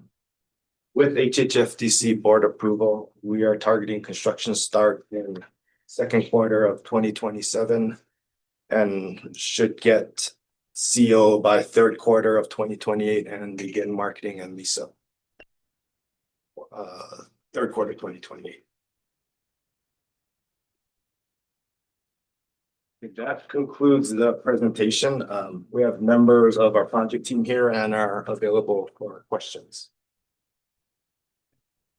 Any questions of development? Yeah. Is the land lease or the acquisition? The acquisition. And are you looking at a period of affordability for this project? Yes, we committed to, we did that, 70 something years. Thank you, Chair. Thank you. I have a question. You mentioned 2 months of assistance for tenants that are relocated. That will, for the 15 units. Okay. There's only, not only there, it's 15 units right now. And we'll work with them and we have money set aside to move from contingency to a standalone budget line. My question would be, does the use of federal tax credits trigger the Uniform Relocation Act? We looked at, LIHTC alone does not. Does not, okay. Which tenants that are living on the property now have any preference given to return? Yes, we were definitely open to that. I mean, like to help with at least something, help them also. We're gonna have to work with HHFDC staff on if that's even allowed. I don't know what kind of preference, or we can guarantee them a spot or give them priority, but we're definitely open to that. I have one more question. So just can you help me work through this? So on the pro forma financing, the LIHTC is 600,000 from, and the permanent is 26 million. And then, and perhaps this is a question for the HHFDC staff. We're awarding the 2026 federal award is 2.3 for federal and 2.3 for state. So can you guys square those three numbers for a newbie? Let me see if I can answer the first question. On the LIHTC line item where there's interim and permanent. Yeah. So at the end of the day, we're gonna get the 26 million in equity for the tax credits. On the interim side, before we convert to perm, we're gonna get 600,000 to pay the reserves that are required. So it's almost a gray line right at when interim ends and perm goes over, but we're gonna use some of that money just so everything balances. We're not gonna use interim money. We're gonna use perm money, but it's shown on here. We're gonna use, let me restate it. We're gonna use LIHTC equity on a portion of it to cover reserves only earlier. And then maybe this is for HHFDC staff, but how do we go from, you know, $4.6 million LIHTC award to a $27 million equity? Because it's just taken, well, I can explain. Oh, yeah, sorry. So the way it works is that you have the LIHTC equity is per year. And then, so that's a total dollar amount. And then the credits are sold off, right? Because they're awarded to the developer who then sells them to investors or syndicates for the equity. So it's there's a ratio, like 80 cents on the dollar, maybe for the federal credit and 55, 60 cents on the dollar for the state. So it, and state is 5 years instead of 10. So basically would have to add up all the years and then apply the blended rate, we call it, which is the state and federal rate. And you sort of round back into what the actual equity value is. Okay, so if you take the pool lane, for example, at 2.3 million, 2.3 times 10 is 23 million. We take 80% of that, it's some number. Right. And then we take the 2.3 times 5, which is 11 million, and then we adjust that by 50%, and that's how we. 50, 55, something like that. Any other questions? Yeah, I guess are we gonna go through all the presentation? Yeah, so next is. Thank you, thank you.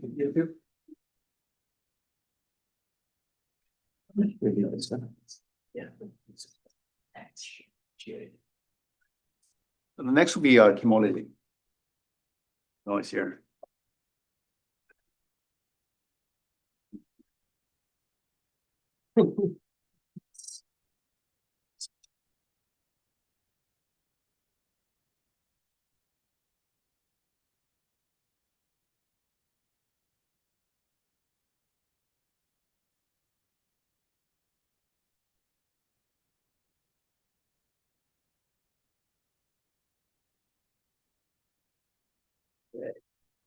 Good morning, Chair, Vice Chair, board members and staff. My name is Nainoa Watson, General Counsel for Kanakea.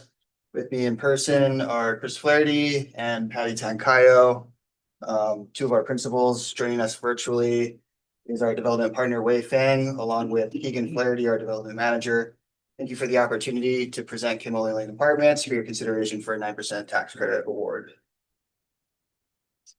Kimoli Development LLC is a partnership between Kanakea and W LLC. We've developed over 2,900 units across 37 affordable housing projects, including most recently the 223 unit Haleo PEK on Maui, pictured bottom right, and the 105 unit Hale Makana o Mo'iliili, pictured bottom left, located just a few blocks from the site for this project. These are the key members of our development team. HCDB is our longtime nonprofit partner. Nord PCL serves as our general contractor. AMA is the project architect, and Mark Development will provide property management services. Our supportive services partners are Family Promise and Hawaiian Community Assets. Kimoli Lane is located in Mo'iliili in the heart of Honolulu's urban core. This is a highly desirable location, one of the most walkable communities on the island, with convenient access to neighborhood businesses and essential services. The project is also directly across the street from our supportive services partner, Family Promise. This is a 20-unit new construction family project consisting of 5 one-bedroom units and 15 two-bedroom units. Units are generously sized, providing comfortable, livable homes for residents. A quarter of the units are reserved for households earning up to 30% AMI, 2 at 40%, and the remaining at 60%. The project provides 1 parking stall for every 2 units and includes a range of resident amenities, including shared laundry facilities on each floor, a community garden, a covered gathering area, dedicated tenant storage, and a pet relief area. This project is fully positioned to move forward quickly after award. Our building permits were issued this past January. All utility commitments are in place, and we've secured a $1 million subsidy from the city. Importantly, we are not requesting any RHRF financing, preserving the state resources for other affordable housing projects, while also simplifying and accelerating the closing process for both our development team and HHFDC staff. This slide shows the breakdown of our development budget and our permanent financing capital stack. On a per square foot basis, both our construction costs and total development costs are below the new construction applicant group average. While our per unit costs are higher, that's primarily a function of our unit mix. 75% of the project consists of 2-bedroom units. They're significantly larger than the studios and 1-bedroom units that make up many of the other applications. Also worth noting that larger bedroom counts can house more people, so a cost per unit comparison doesn't fully capture the project's actual housing capacity.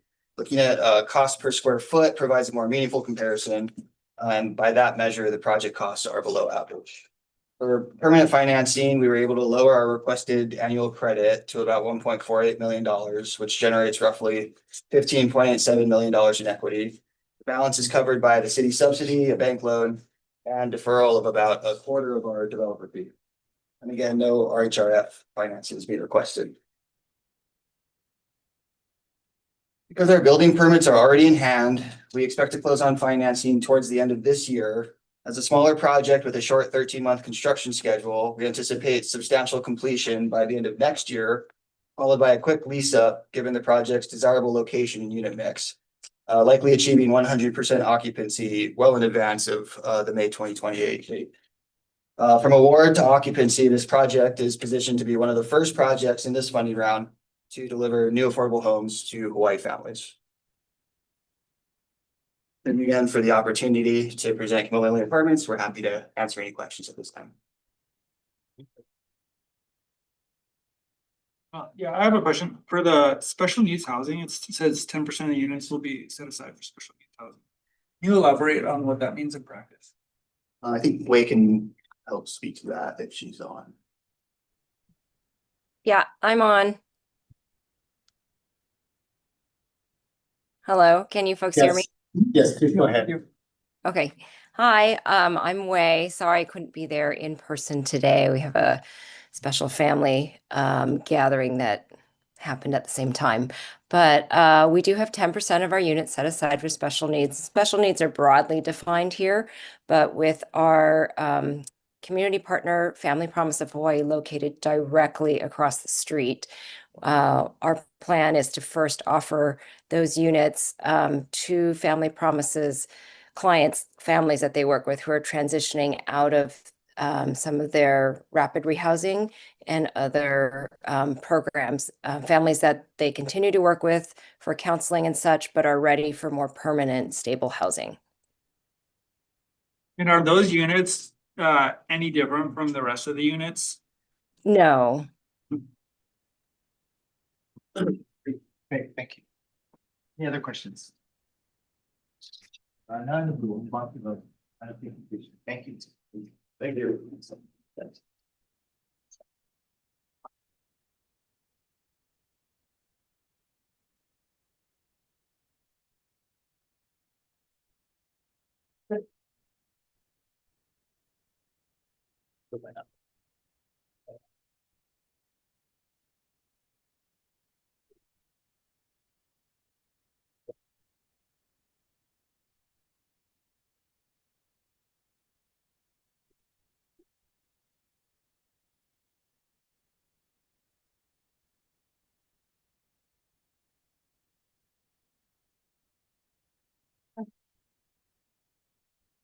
Morning, Chair, Vice Chair, members of the HHFDC Board.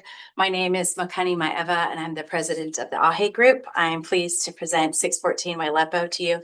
I think last month, a member of my office already presented it, but we're going to take two here. So 6514 Wailepo is, AHE Group, sorry, 24 properties, 1,839 units. We serve about 4,500 people. I've been involved in affordable housing here in Hawaii for the last 31 years.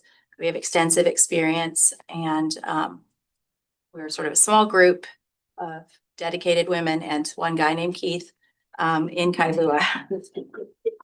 Got a shout out to Keith. The location of this project is it's an infill property in an A2 zoned area of Kailua. This is surrounded by primarily on the backside, it's single family homes, but this street is apartment buildings. It is centrally located, as you can see by the red star. There are all of the services that you might need, banks, schools, recreation facilities, jobs. So it's very walkable and a highly desirable area. We received City and County of Honolulu funding to acquire the property in March of 2023. and the land is currently vacant. An overview of the financing and the product type: new construction, of course, 61 years of affordability. The land area is 20,000 square feet, which makes it eligible under the Bill 7 program. I would note that we applied, Bill 7 is committed to giving you your permits in 90 days, and we applied 2 years ago. We anticipate, though, on the upside, our building permits in the next month or so. We're really close to receiving those permits. We're going to deliver 38 units, a mix of both 1 and 2 bedroom units, and 1 3-bedroom unit, as well as a manager's unit. The product construction, I'll show you some pictures in a second. So it's a mix, sorry, of 60%, 50%, 40%, and 30%. That's a fairly wide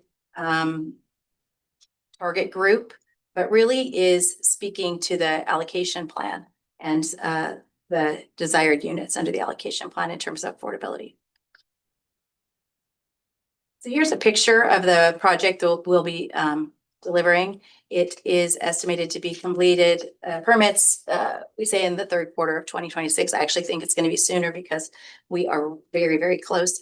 We can begin construction as soon as the fourth quarter, and we will be delivering. I'm going to race Collie Watson's son. I'm sorry. I'm going to race you to deliver my project in the first quarter of 2028. So we'll see who wins.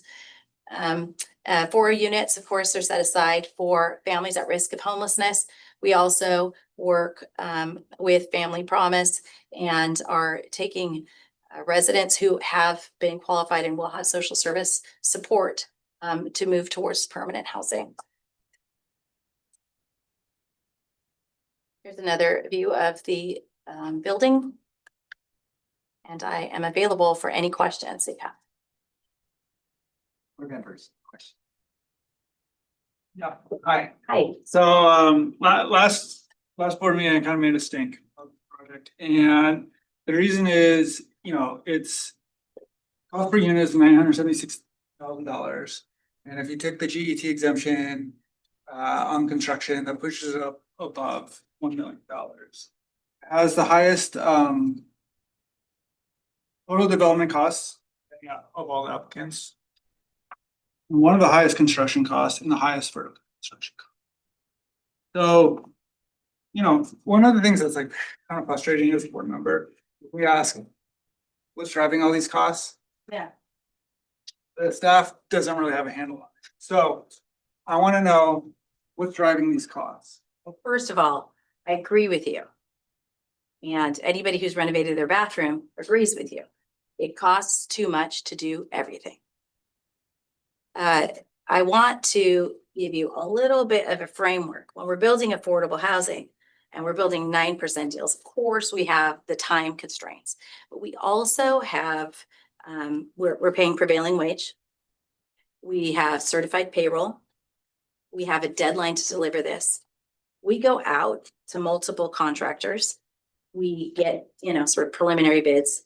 Let's say that was December 2025, right? Because I'm going to submit my application in February of 2026. And we're sitting here in June or maybe July to get approval of our project. So I'm asking multiple contractors in December to say, hey, what's the price if I win of this project sometime in the future? Probably a year, right? We also will be penalized if I undershoot this number, right? So HHFDC staff actually came back to me and said, your costs are too high, McConnie. And I said, actually, they're not if you compare and you take out the land costs, which I'm being compared unfairly to people who are receiving free land, free infrastructure, pads that are prepared and ready to go, utilities to the site, right? So you can't mix apples and oranges. I'm doing an infill project. I'm not doing it on vacant agricultural land. So the problem is we don't have enough examples. Like I'm building on lava in Kona.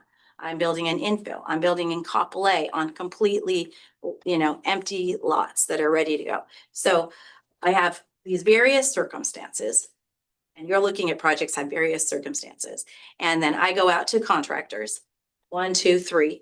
I say, who am I going to choose? Who's going to give me the best price, but also is actually going to build it and deliver it for that price? We'll never know the price. I will never know the price when I submit my application. You ask me at HHFDC and your staff says, hey, McConaughey, give me the price. And then beyond that, you also say, hire a consultant, which I've done, and everybody in this room did, to double check the estimates from the contractor, which we think we're likely to go with, and to see whether those are reasonable in the market, whether all of the other things. And also, McConaughey, I think said in the application, consider tariffs, consider, political changes, consider interest rates. Consider the fact that material costs and gas prices may or may not go out, and promise us. So I promised you, and I give you an application. I promise you I'll deliver this project at this price. And beyond that, I'll deliver it in this time frame. And then I'm going to be penalized if I don't make my promises. Or if I come back here and I say to you, hey, give me a little bit more money. I guess I was off on that one. It's going to take too much time. You only give me applications. We can only submit an application once a year. Then I have this other overlay, which is I'm going to make you a promise. But then I'm going to say, and I watched the YouTube. So I saw that Mary Alice was like, how many parking units? I was like, oh, it's 1-to-1 parking. And then we have some visitor and we have the other loading zone and the other things that are required. But that's a cost because this project is a podium. And so I have parking on the ground floor in order to deliver the greatest number of units. But then in order to support the building itself, I'm going to build a big concrete structure. So I have that concrete construction cost, right? If I were to take the building all the way down to the ground and let people park on the perimeter, which you actually can't do, then I would have fewer number of units. I also, many years ago, and this is what happens to me, is I say, I'm never going to do this thing. Never. I'm never going to build a 4-story building. I did one on Kauai. It was so much more expensive. When I went from the 3 stories to the 4 stories, I have an increase. Gary's mocking me because I actually probably said it to Gary because it's the Pualoki project. And so 3 stories to 4 stories is a different construction standard. It's a different structural. It's a higher level elevator. It's all of these things. So now I've got all of this. But guess why I didn't go to 6 stories? Notwithstanding that it's allowed under Bill 7, because I'm not going to get political support under my council member for the district. I also have had a lot of pushback in Kailua from neighbors. So this is adjacent or in front of single family homes, but it's already zoned for A2. It has some 2-story and 3-story. It has 1 4-story near it. So in order to be able to shop at the grocery store in Kailua, I cannot build 6 stories in this neighborhood with, even though to your point, we should build as many units as dense as possible. And I challenged this and I challenged people who said, hey, McConaughey, you can't go, they're like, it's a stop if you say you're going to go to 6 stories, right? So I'm building at 4 stories. I would prefer to build at 4 at 6, but I can't. I have to provide all this parking. I would prefer not to provide parking, but I have to again, because I have more considerations. The benefits of affordable housing are in a circle that's this big. The impacts are in a circle that's this big. And it is really hard, especially in a place like Kailua, but absolutely necessary because people want to live there. They want to be able to walk to parks. They want to be able to walk to recreation. It's a safe place. It's got good schools. It's got opportunities for jobs. So these are some drivers. There's some site work. There's the concrete. There's the structure. There's the politics. There's all of it. There's the period of time. There's the 1 year. I received an award for purchase of the land. It took 1 year for the city to give me the money. I'm still grateful. I'm still going to wait for a year. I have to buy the land. It takes me a year to get that. Then I have to demolish what's on there, to get all the environmental approvals. And then now if you deem this project beneficial of an award, I'll also ask for rental housing. I'm going to also ask for rental housing revolving fund.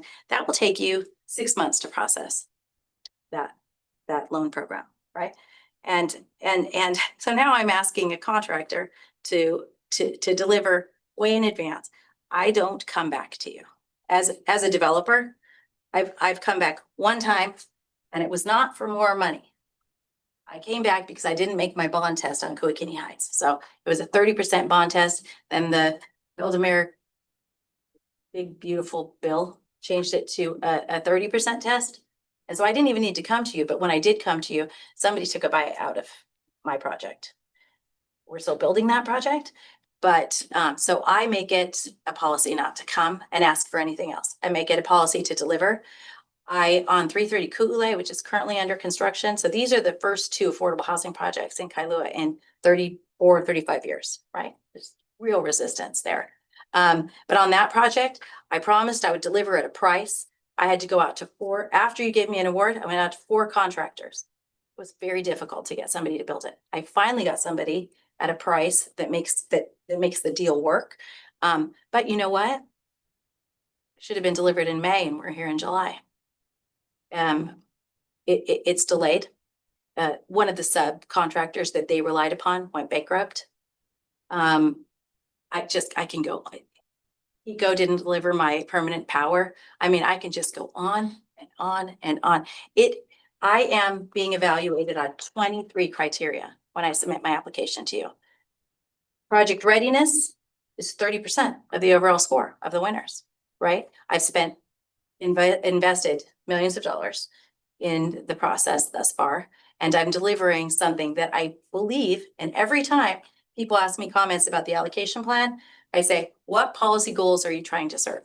When you tell me not to put in a eat-in kitchen, what policy goals? When you want to arbitrate the cost per square, what are we trying to do? I think what we were saying is build as many units as you can as fast as possible. And we're really trying to do that, but I'm serving many sort of masters on this. So I actually like to talk about affordable housing. I appreciate all the interaction and I also appreciate improvement. So anything that we can do to make it better, faster, more efficient, I'm in, because I've been here for a long time and I see that while we've made good strides, there are opportunities for making more improvements. And I wish it weren't so expensive.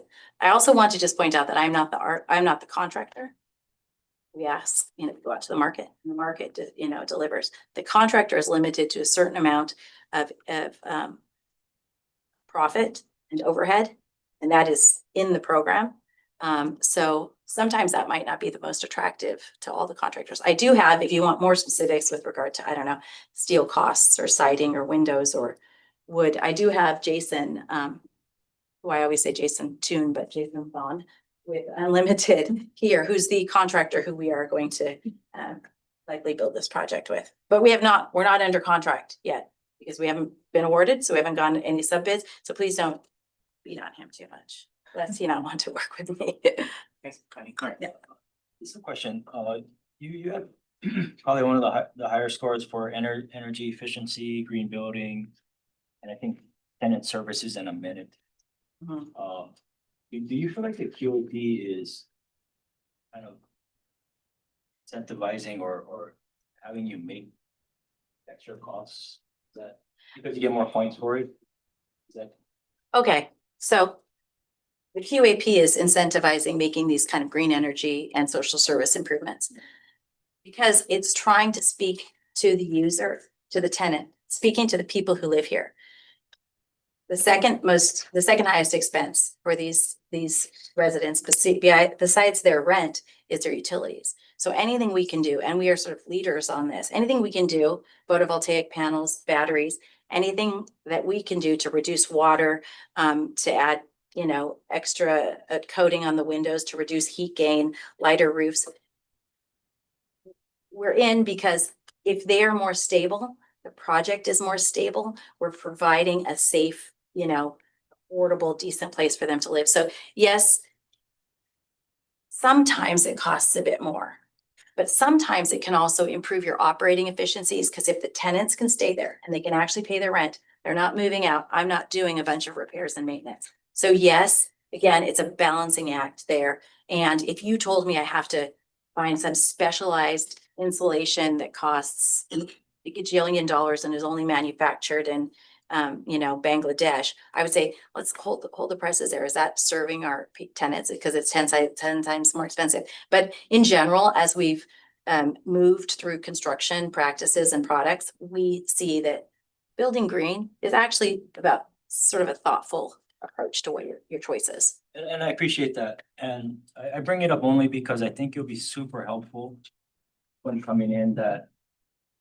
whether it's the staff or the applicant who kind of playing the numbers in terms of maybe what the savings are to the tenants or the, you mentioned PV, I think the glazing on the windows, whatever cost savings, I think would be very helpful to understand.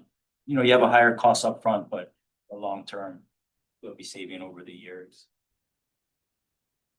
Have you seen a tax credit application? You haven't reviewed one? 40 something exhibits, right? There's the construction cost analysis, there's the construction estimate, there's the green energy and the certifications. What I think you're asking me to do is hire an engineer to reverse engineer prospective costs. And that's just another cost that I have to do in advance, right? Like, I'm not asking for that. I'm asking for, in this information that we get, if I see a higher cost, it'll be super helpful to understand. We have a higher cost, but over the term of the property, we're gonna be saving money here. And to me, that makes it more appealing for the project. Yeah. To be more supportive of it if I have that extra information. yeah. We can likely do that. We can try. There's value. Listen, there's value, like, Yeah. maybe we can slice out, what do the green energy improvements cost?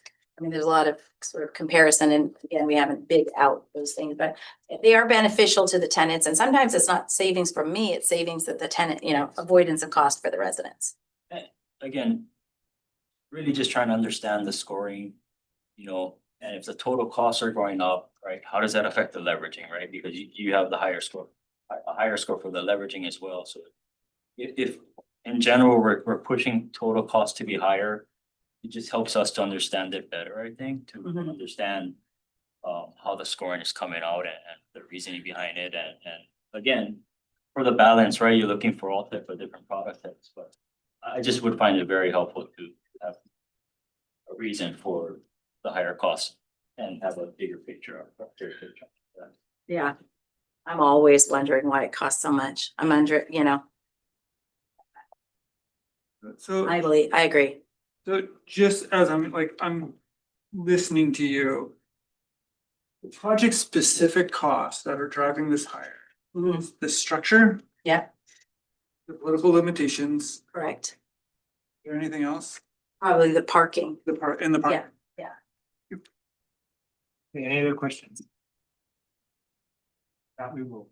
Okay. Thank you. All right. Thank you. Thanks, Jack. Okay, ladies and gentlemen, we do have a motion on the floor. If there's any discussion on the motion, we'll receive those now. If there are any questions from staff, we'll receive those now. Otherwise, I'm gonna entertain the question. Any discussion? Okay, you all understand the motion on the floor? Do you have anything else you want? No, I'm not gonna read the recommendation, but as you already decided. For the record. For the record, okay, sure, absolutely. Okay, so with this, staff recommends the board approve the following. A full-lane family affordable allocation of up to $2,310,434 in the annual federal and state 9% LIHTC for a 10-year and 5-year period respectively, with the following project-specific conditions. Total fees paid to the developer for the project included but not limited to the developer overhead, developer fees, consulting fees, and project management fees cannot exceed $2 million. If applicable, provide the finalized chapter 343 exemption determination and the SHIP 60 clearance letter by the earlier of 1 year from the award or 2 as required by the closing schedule. Item number B, Kimono Lane Apartments, allocation of up to $1,477,105 in annual federal and state 9% LIHTC over a 10 and 5-year period respectively, with the following project-specific conditions. Total fees paid to the developer for the project included but not limited to developer overhead, developer fees, consulting fees, and project management fees shall not exceed 1.1 million. And provide the finalized chapter 343 exemption determination and the SHIP 60 clearance letter by the earlier of the project financial closing date or 1 year from award. C, 614 Wailepo, allocation of up to 2.15 million in annual federal and state 9% LIHTC over a 10 and 5-year period respectively, with the following condition. Again, total fees paid to the developer for the project included but not limited to the developer overhead, developer fees, consulting fees, and project management fees cannot exceed $2,035,000. And provide the finalized chapter 343 exemption determination and SHIP 60 clearance letter by the earlier of the project financial closing date, 1 year from award. Last but not least, authorize the executive director to undertake all tasks necessary to effectuate the purposes of this board action. Any questions or discussion? Thank you very much. There will entertain a question. All in favor of the motion on the floor, please indicate with aye. Any opposed? 10-minute recess. We will reconvene at 11:25. I know.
Always like, hey, questions. I'm so, on my Joelle. I did pick on you. I knew you guys could. Take it up, Joelle. I was. Get through. Oh, yes. You have our stuff. We have everybody signing. Okay, let the record reflect that we've reconvened at 11:24 a.m. The next agenda item is Roman number 3G. Approval of rental housing revolving fund project award for Poor Lane Family Affordable Project located in Honolulu, Hawaii. TMK number 117-31004. Chair would look for a motion to agenda item. Thank you, Sean. Do I have a second? Thank you, Seth. With that, is there any testimony on this agenda item? If there is none, we'll proceed with the staff. Okay. Hello, Chair again, Vice Chair, members of the board. This is the corresponding RHF award for Poor Lane Family Affordable Project located in Honolulu, Oahu. This project is part of the 2026 funding round where it originally requested various resources, including $6.6 million loan from the Rent Housing Revolving Fund, so RHRF. Through discussions and collaboration with the applicant, this amount was reduced to $6.075 million. Furthermore, an increase in surplus cash flow payments from 75% to 85%, an increase in permanent interest rate from 0.25 to 0.5% were negotiated to promote the repayment and revolving of the RHRF loan. With this, staff recommends the board's approval with the following: an RHRF project award of $6,075,492 to Poor Lane Family Affordable LP for the project with the terms and conditions prescribed in for action. And furthermore, subject to the following: one, authorized and approved by the governor for the proposed project and the release of RHRF program funds as mandated under chapter 15-311 Hawaii Administrative Rules. And two, execution of documentation satisfactory to the HHFDC outlining the terms and conditions of the project award. Documents shall specify the standard terms and conditions as required to meet all statutory requirements of the RHRF program and specific terms and conditions that are applicable to the applicant request for project award funds.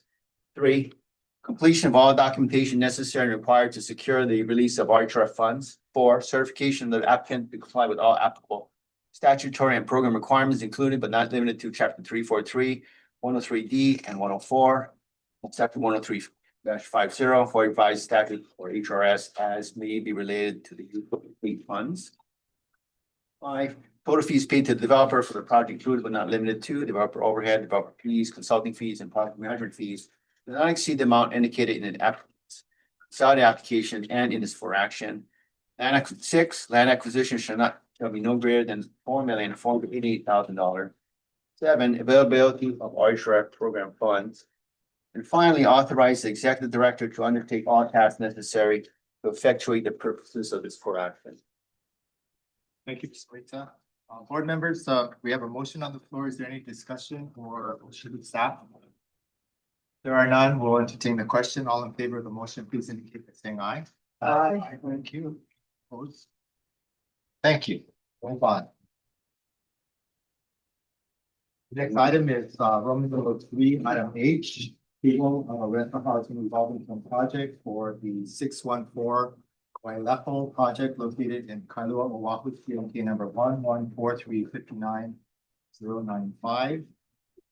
Do I have a motion to adopt the staff's recommendation on this? Thank you, Susan. That's it. Thank you, Scott. Is there any testimony in these matters? If not, we'll proceed with staff. This is the corresponding RHRF award for the 614 Wailepo project located in Kailua, Oahu. This project is part of the 2026 funding round where it requested various resources, including $6.8 million loan from the Rent Housing Revolving Fund. Through discussions and collaboration with the applicant, this amount was reduced to $5.1 million. Furthermore, an increase in surplus cash flow payment from 35% to 85% and increase in permanent interest rate from 0.25 to 0.5% were negotiated to promote the repayment and revolving of the RHRF. With this, staff recommends the board approve the following. an OITREF project award of $5,144,364 to Wilepo Partners LP for the 614 Wilepo project with the terms and conditions prescribed in the for action. And furthermore, subject to the following: one, authorize and approve by the governor for the proposed project and release of OITREF program funds as mandated under chapter 15-311 Hawaii Administrative Rules. Number two, execution of documents satisfactory to the HHFDC outlining the terms and conditions of the project award. The document shall specify the standard terms and conditions as required to meet all statutory requirements of the OITREF program and the specific terms and conditions that are applicable to the applicant's request for the project award funds. Three, completion of all documentation necessary and required to secure the release of OITREF funds. Four, certification of the applicant to comply with all applicable statutory and program requirements, including but not limited to chapter 343, 103D, 104, and 103-50, Hawaii Revised Statute as they may relate to the use of state funds. Five, total fees paid to the developer for the project included but not limited to developer overhead, developer fee, consulting fees, and project management fees should not exceed the amounts indicated in the applicant's without application and in this for action. Six, land acquisition shall be no greater than $4,648,167. Seven, availability of OITREF program funds, and last but not least, authorize the executive director to undertake all tasks necessary to effectuate the purposes of this for action. Any questions of staff or further discussion on this motion? Seeing none, all in favor, please indicate by saying aye. Aye. Any opposed? Motion passed. Thank you. Thank you. Okay, move on. Number 3, item I. This is to authorize an application for exemptions from statutes, ordinances, and rules pursuant to section 21838 Hawaii Revised Statutes and approve one, certification of Front Street 1 LP or other successor entity approved by the executive director as an eligible developer pursuant to section 15-30724 Hawaii Administrative Rules. 2, project proposal. 3, execution of development documents for approved exemptions. And 4, proceeding as a state affordable housing project under the governor's employee emergency proclamation relating to affordable housing as approved by the executive director for the Front Street Apartments and Redevelopment Project located in Lahaina House, PMK number 2453013 and 01. Okay, before we start with the staff report, let's get a motion on the floor. Is there a motion to adopt the authorization? So moved. Scott, you have a second? Second. Thank you, Gary. Is there any testimony as to that pertain to this matter? Good morning, and thank you to Chair, Vice Chair, and members of the HHFDC board. My name is Cheryl Belisario, and I am a project manager that assisted in the review of the application for exemptions before us this morning. So the for action before you today is to authorize 201H exemptions for the Front Street Apartments redevelopment project. The proposed project, the Front Street Apartments redevelopment project, is on the original Front Street Apartments site that tragically was largely destroyed in the August 2023 Maui wildfires. The original project consisted of 142 total units across 19 buildings. HHFDC already owned 1056 Front Street, which is parcel 13, at the time of the destruction in 2023, and has since acquired 60 Kenui Street, which is parcel 14, to be incorporated into the project site for an area of approximately 8.73 acres. For the project reconstruction, the board approved a for action at its February 2025 meeting that included the certification of Hale Mahaolu or other successor entity as an eligible developer to proceed with the project. The entity redeveloping the site is Front Street 1 LP. This is managed by HCDC Hawaii Development LLC, being fully owned by High Ridge Coastal Development Company LLC, and is administered by Hale Mahaolu as the operating partner. The project involves new construction of 19 three-story garden-style walk-up buildings comprised of a total of 240 units, made up of 238 affordable rental units, all affordable for households earning from very low incomes up to 120% of the AMI, and 2 managers units, There'll be 336 parking spaces and various amenities. So the redeveloped project will include the site density, will increase the site density by 97 affordable rental units from the original project by adding a third story to the new buildings to provide more housing in Lahaina. Another key change from the original project to the redeveloped project are the ingress and egress points.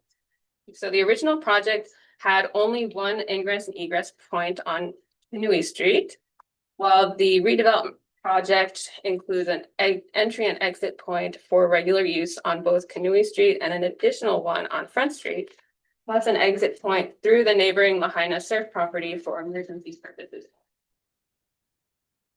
The developer has divided the project into 2 phases for the purposes of financing availability, although both phases are anticipated to proceed concurrently subject to finance. The project's unit mix will include studios, 1-bedroom and 2-bedroom units. So phase 1 will consist of 168 units and phase 2 will consist of 72 units. While the affordability mix may change due to financing, resource availability and restrictions, units at the project will include units serving households at the 30% AMI level up to the 120% AMI level to serve both low income and moderate income households. At the January 2025 board meeting, the board approved an interim DERF pre-development loan for the project in the amount of $5.5 million. On December 12, 2025, HHFDC and the developer executed a development agreement, a ground lease for the site, and DERF loan documents. For construction financing for the project, both phases have conditionally been awarded funding from the County of Maui Office of Recovery through the HUD Community Development Block Grant Disaster Recovery Multifamily Rental Housing New Construction Program, also known as CDBG DR Fund. The conditional award totals $95.2 million across both phases. So the total estimated cost for the project construction is approximately $187,830,225, with additional information provided in the for action section 3, items D through H, which can be expanded upon as needed. The developer hosted 2 community meetings for this project, one in January 2025 and the other in October 2025. Discussion initiated by questions from participants included information related to project-specific features, affordability, prioritization for former Front Street Apartments residents, the project timeline, and next steps.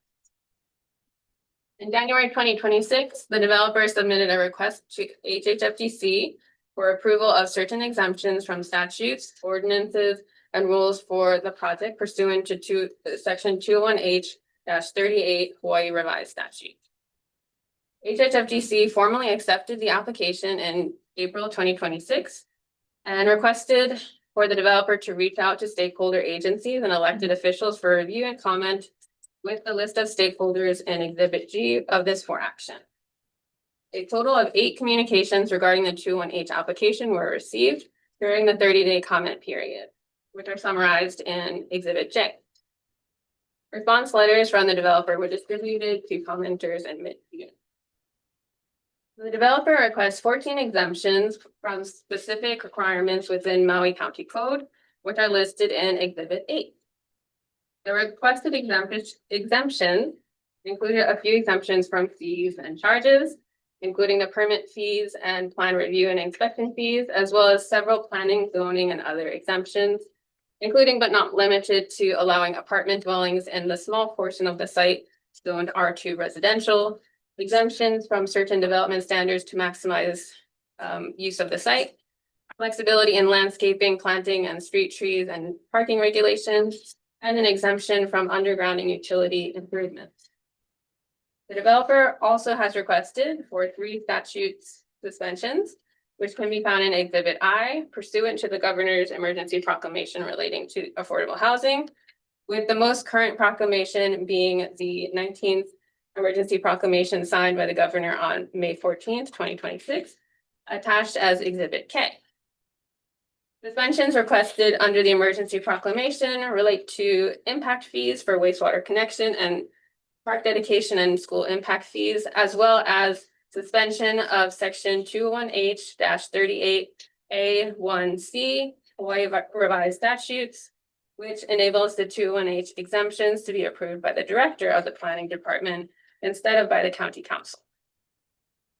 HHFDC believes that the project qualifies as a state affordable housing project pursuant to the 19th emergency proclamation. The staff recommend that the HHFDC Board of Directors authorize the application and approve this for action, subject to the conditions as stated in section 4 of this for action. Thank you very much for your attention to this for action related to Front Street Apartments redevelopment project. I'd like to note that we have representatives for this project in person and online. So in person, we have Monty Heaton from High Ridge Costa, and online, I believe that we have Honest Lyons and Kimo Navarro from Hale Mahaolu, Leslie Weiss from High Ridge Costa, and Carlin Fukuda and Lexi Brinker from Munikio Haraga. So I would like to invite Monty up, if that's okay, to briefly present a couple of additional items on this project.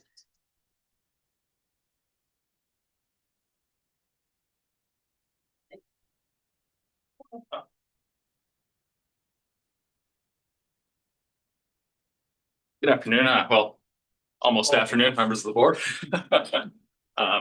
Appreciate the opportunity to present before you today.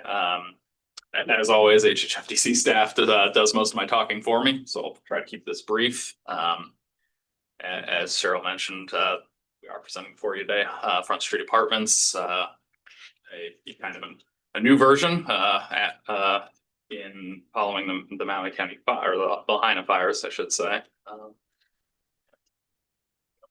The project's located in downtown Lahaina on the corner of Front Street and Kanui, just off of the Route 35 highway. So this is the updated site plan. We've kept the building locations largely the same from the original layout of the project. We've increased their footprints a little bit in order to adhere to HUD accessibility guidelines, but by and large, this is a very similar project with an extra story of housing. As we discussed with the community, as well as other stakeholders, representatives and the like, we really had three kind of major requests of us. One was get more housing in this area. One was make sure that people who were there could come back. And then the final one was get it going as quickly as possible. In the interest of doing that, we're already well along developing our permit set of plans.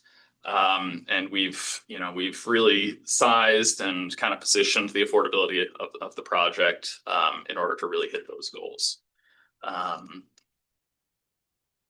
The design of the project is really informed by plantation vernacular, kind of what we, after our architectural team kind of went through the area, reviewed what is there, what was there before the fires, kind of taking notes from those so that we have buildings that call back to the history of the area and also fit in with what's there.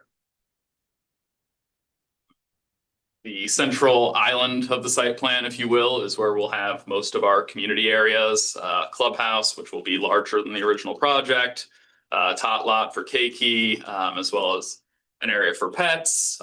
So the intent was to kind of create a much more livable area than was even originally there.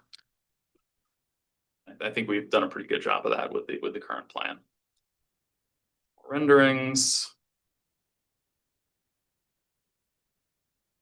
As noted previously, we are making sure to adhere to HUD accessibility guidelines as required by the CDBG disaster relief funds. So we have very generous units kind of relative to existing affordable housing inventory and even what we think is market rate in the area. So I'll run through these very quickly.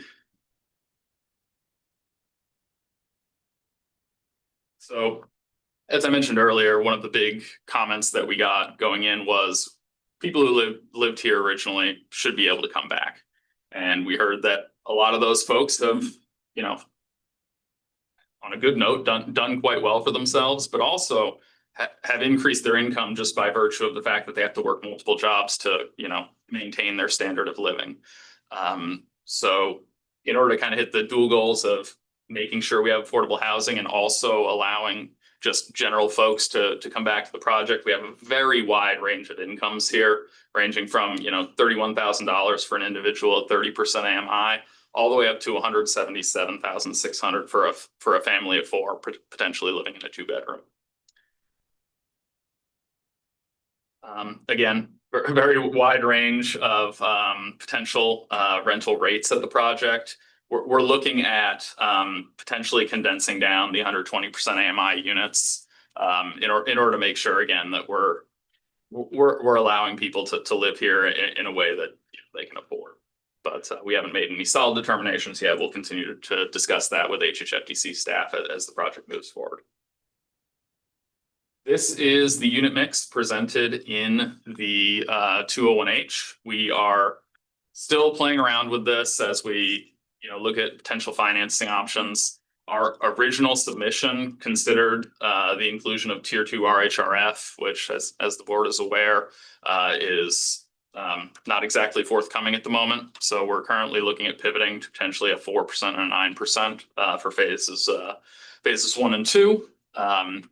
Again, we're dealing closely with HHFDC staff to get to the right numbers there. But the good news is, as of today, we think we've hit a financing mix that will enable us to move forward without any use of RHRF, which was a priority. With that, I'll open up for questions. Thank you, Mayor. Sure. You think there's a demand for studios at over $3,000 a month? So we have engaged a market study. We think that the studios are probably a little bit high at that rate. So we'll end up likely scaling that back. We plan to attempt to go to whatever market is minus 10% for those highest end units. And that's kind of what our lenders also expect, kind of as affordable housing lenders, to kind of hit the 1.15 debt coverages that we typically see in the industry.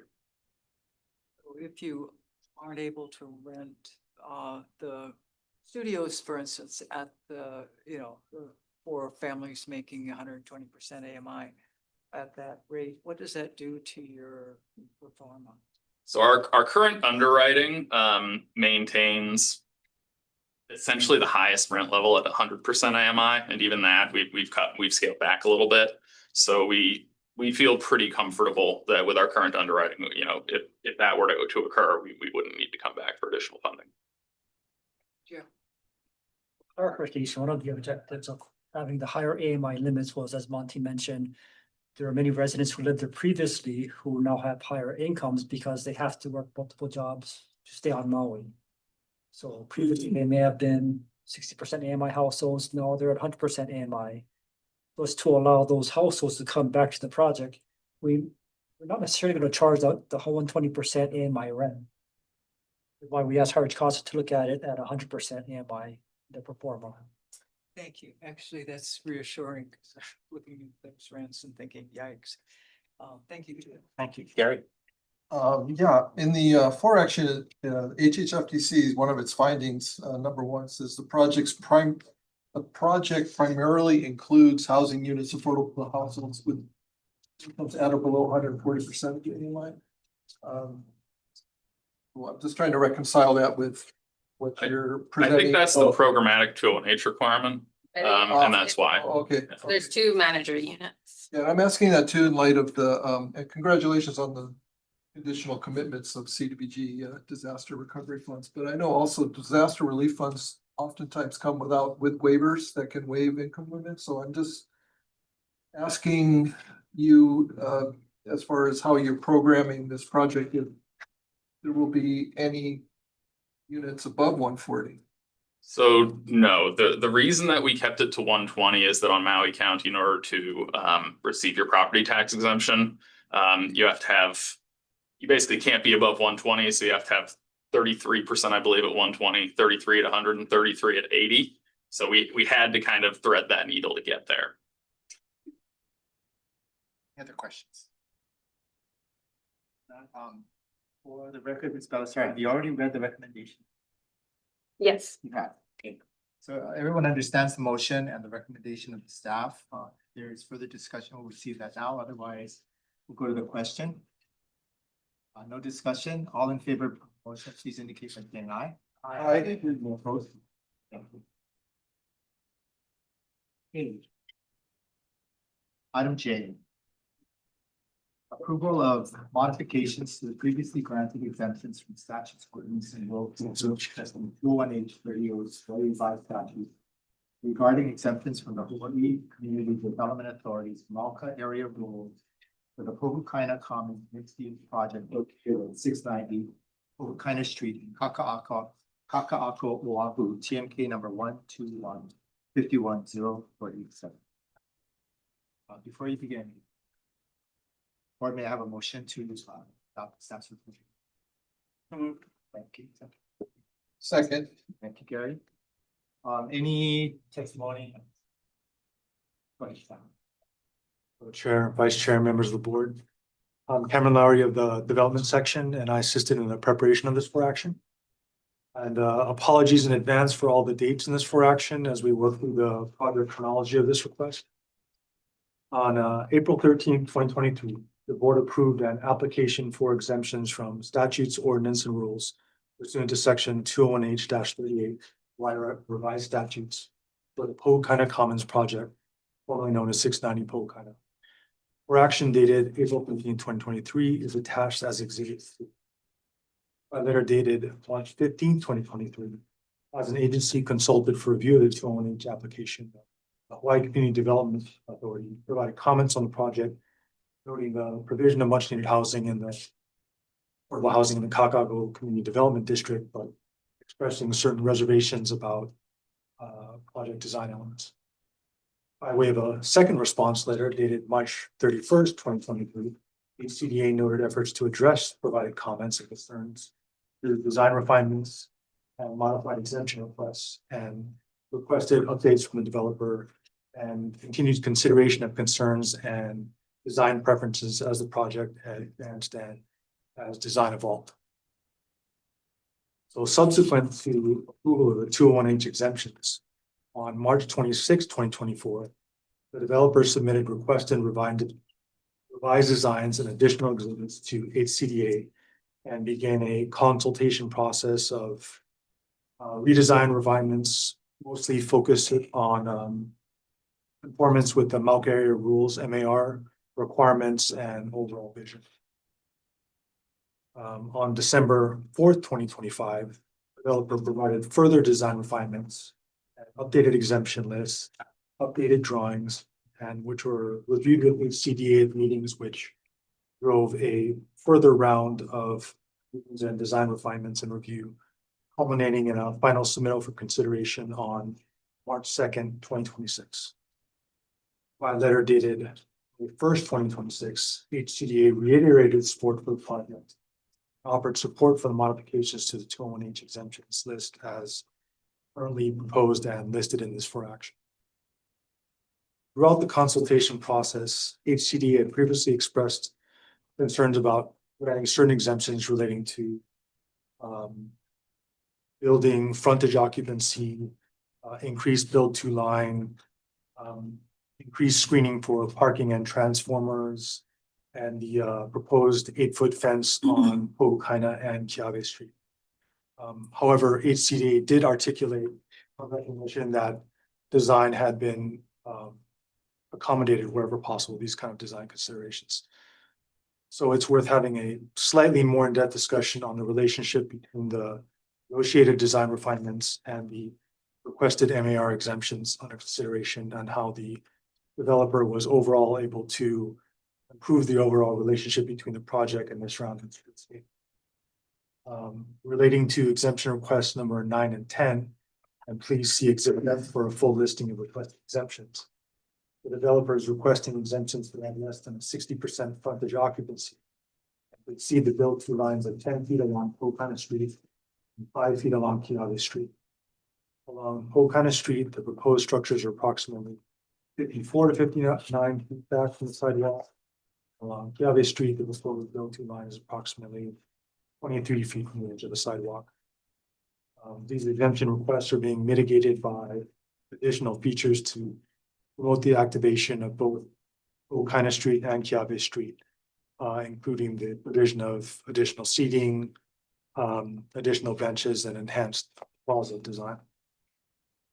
Relating to exemption request number 5, 6, 18, the developer is requesting exemptions related to parking and transformer screening, specifically with concealed parking areas from view at street frontages with non-habitable space on the north, south, and east elevations, which will be offset with additional aesthetic treatments, particularly as the east Diamond Head view will be particularly visible before the BOE construction is completed on their post. With respect to the screening of electrical transformers, HCDA recognizes the logistical difficulties with getting approval by HECO. They conceal the transformers that will be located along the kind of street promenade fronting. And HCDA has encouraged the developer to continue to explore methods to mitigate the visual impacts of the transformers, such as artistic decorations or movable planters. Relating to exemption request number 13, the developer is requesting an exemption to construct fences greater than 4 feet in height, front and side yards that face thoroughfares. And HCDA acknowledges that the fences have been reduced from 8 feet as originally proposed to 6 feet now.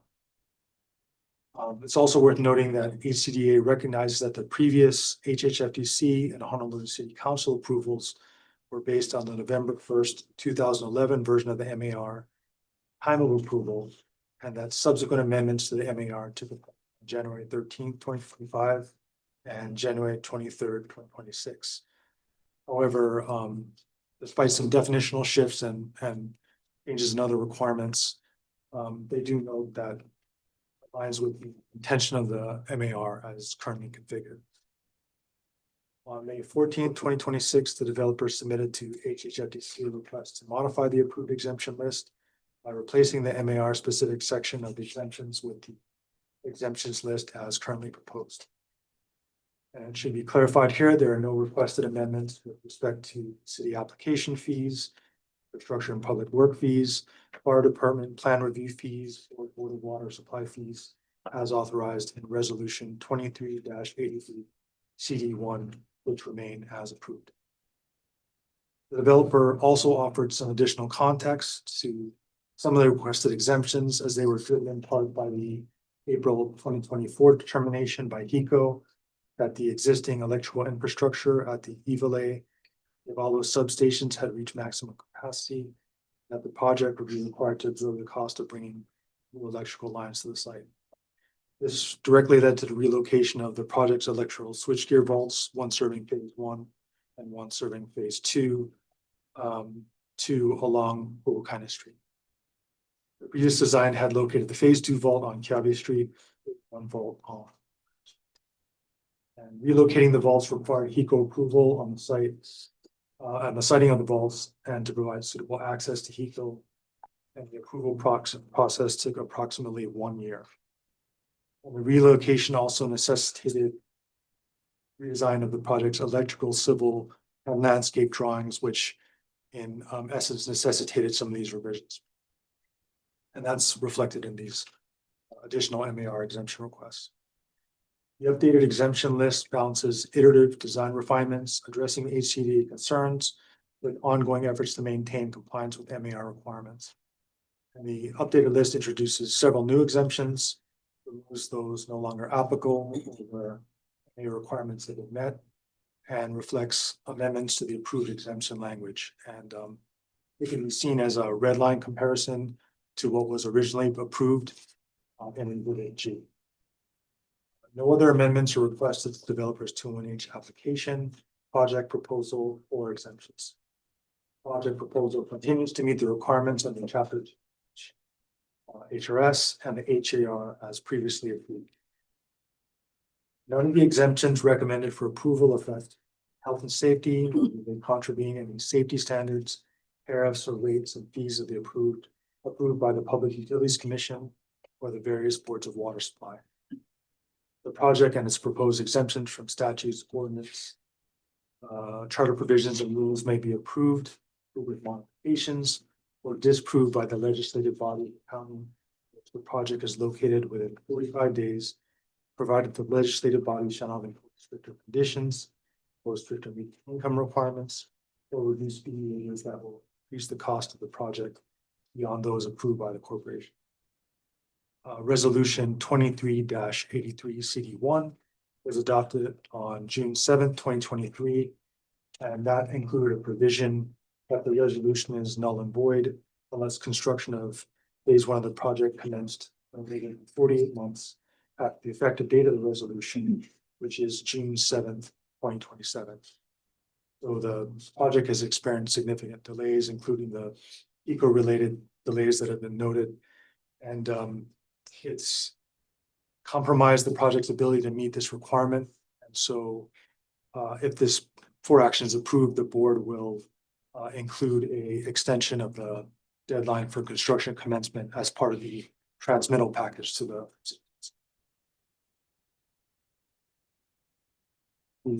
staff's recommendation is that the board approve this 4 action, approving modifications to previously granted exemptions from statutes, ordinance, and rules pursuant to section 201H-38 HRS, regarding exemptions from the Hawaiian Community Development Authority's market.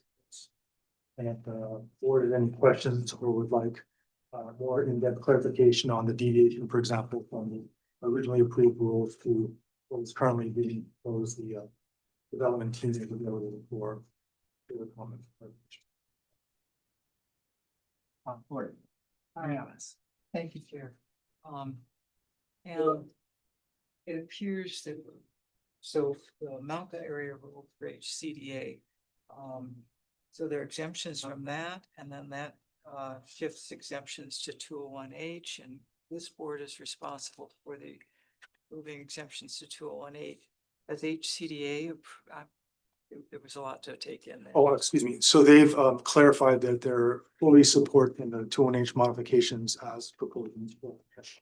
And so, excuse me. So those will, HCDA is accepting any changes, exemptions to their Mauka area, as long as we approve exemptions to 201H. Correct.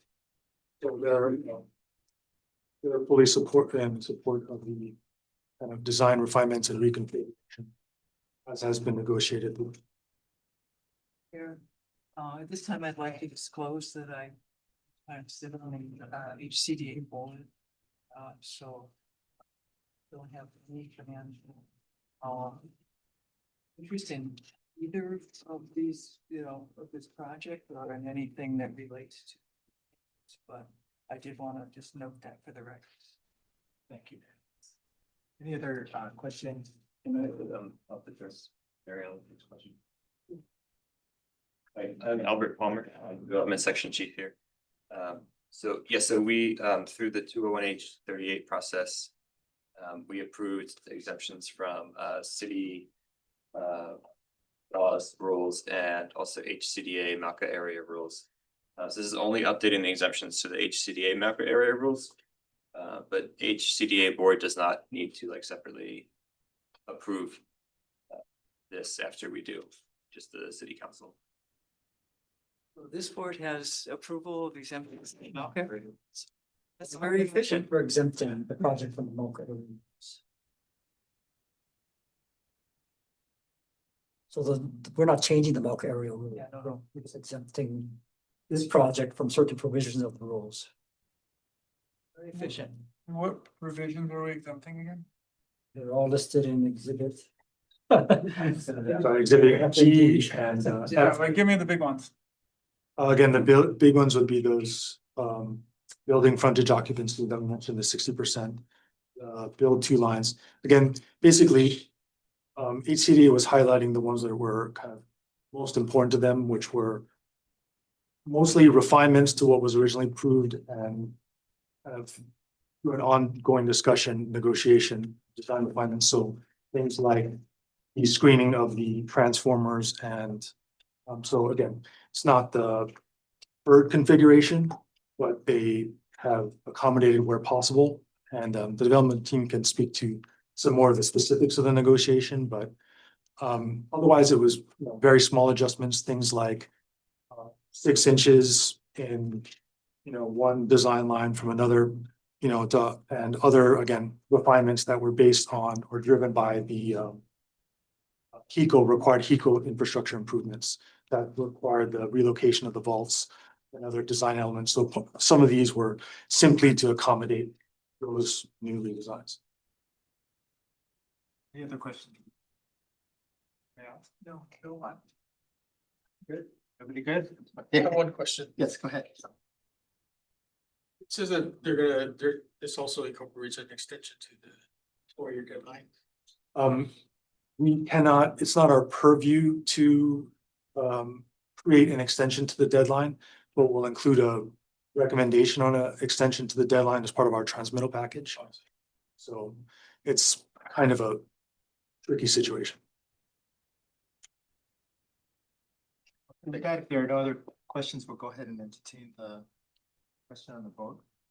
All in favor, please indicate by saying aye. Aye. Opposed, motion passes. Okay, getting there, guys. Item K.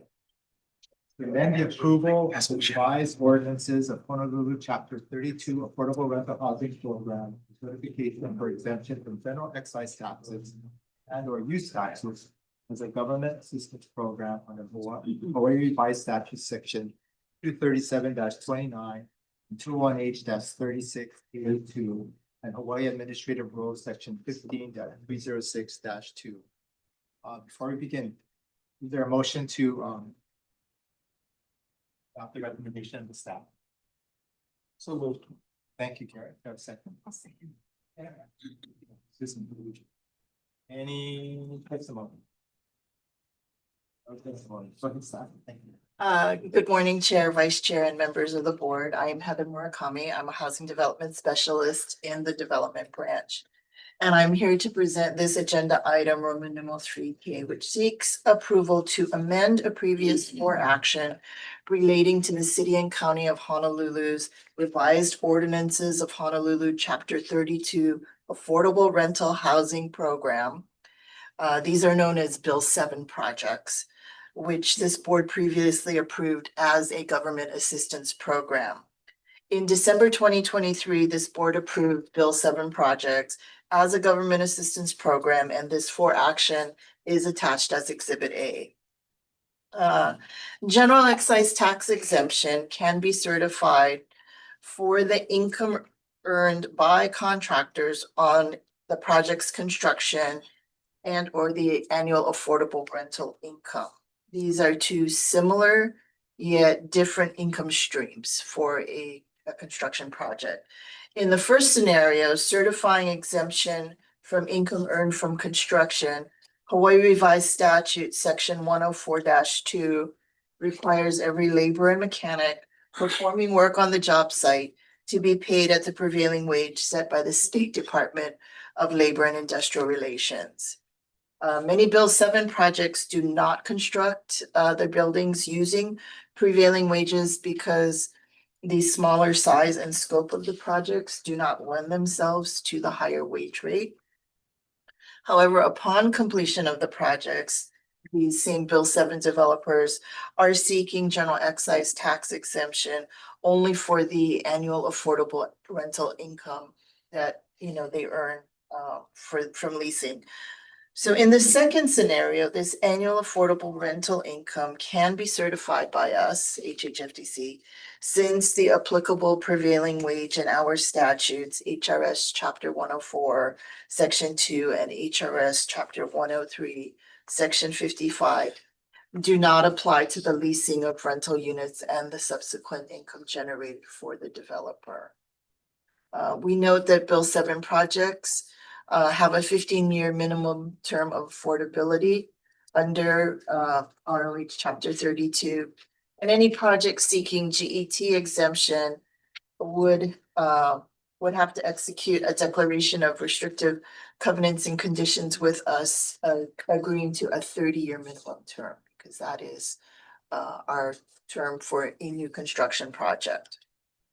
So I'm going to go straight to staff recommends that you all approve the following, that we amend the previously approved Bill 7 programs as an eligible government assistance program for purposes of certifying Bill 7 projects for general excise tax exemption for annual affordable rental income, provided the developer agrees to a 30-year minimum term of affordability, executes a declaration of restrictive covenants and conditions, and records it at the Bureau or Land Court. If a Bill 7 project does actually construct, it seeks general excise tax exemption for the construction element, then they would also have to do prevailing wages and certified payroll. Question Do you have a revenue estimate? from Bill 7? No, for this exemption that you're asking? Oh, for everything that we do here? No, just for the additional part. You're requesting a GET waiver on rents paid for new buildings in Bill 7 projects. Yes. Yeah. So how much do we think that will cost the state of Hawaii? I don't know. We don't have any on record. I mean, we can certainly collect that data for you going forward. You know, they're all, the Bill 7 buildings generally are scoped at around the same size. The way the city has set it up, if 80% of those units must be at 100% AMI or less. And those would be the only ones eligible for the exemption if they rent anything at over 140, that's market, so they wouldn't be eligible, but some are renting at 80% AMI, others are renting around 90, some are as low as 60. It really is what the market will bear for that particular project. So presently, no, I don't know what the revenue exemption would be. Good, Chair. I'll vote for this, but in the future, I request that like before we make any types of recommendations to exempt tax payments on certain projects, I request that a revenue estimate is provided on the cost of these programs to the state. I hope answers. Okay. Albert Palmer, I'm the development section chief here. I guess the question would be,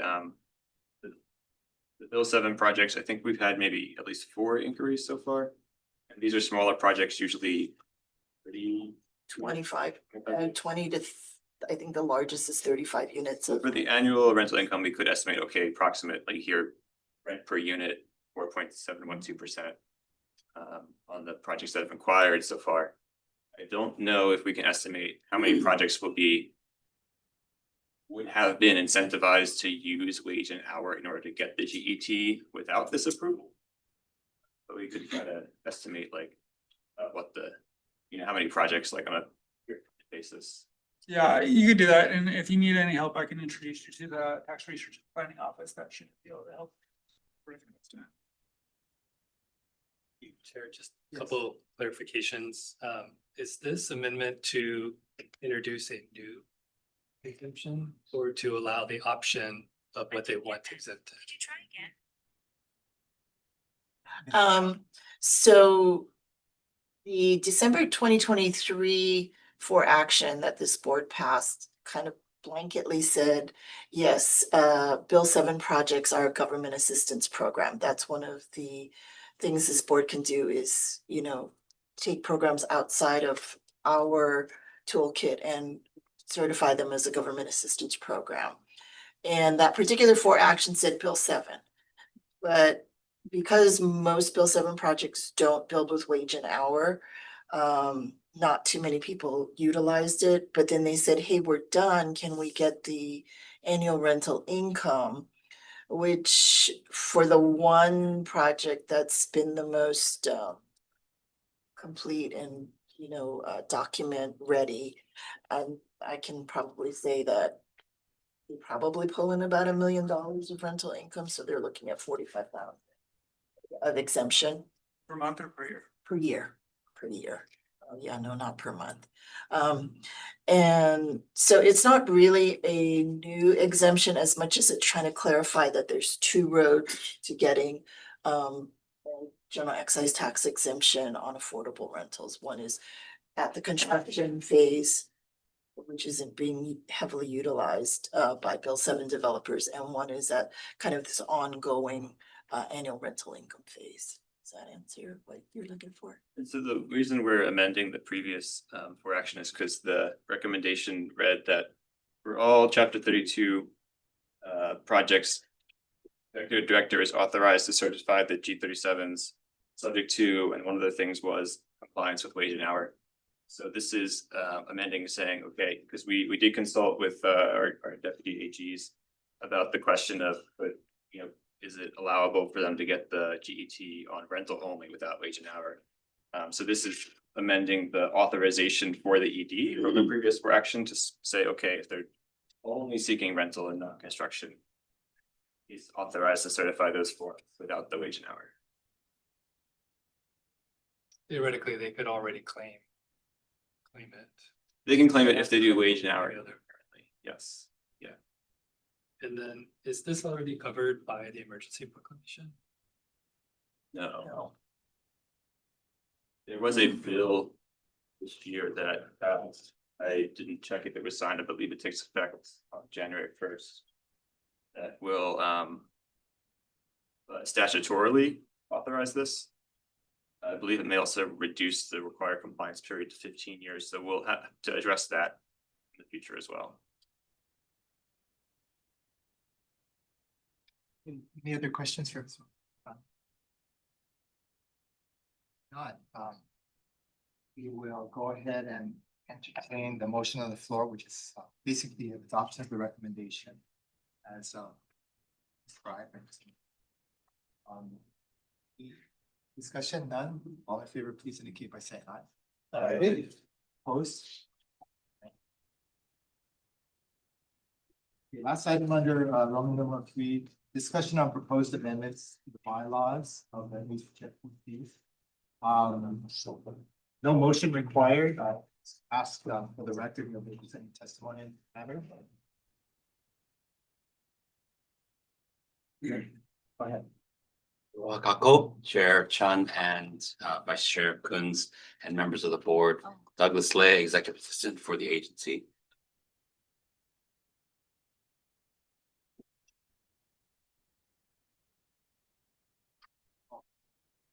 Oh, there, Mr. Bigley, do you have testimony on this agenda item?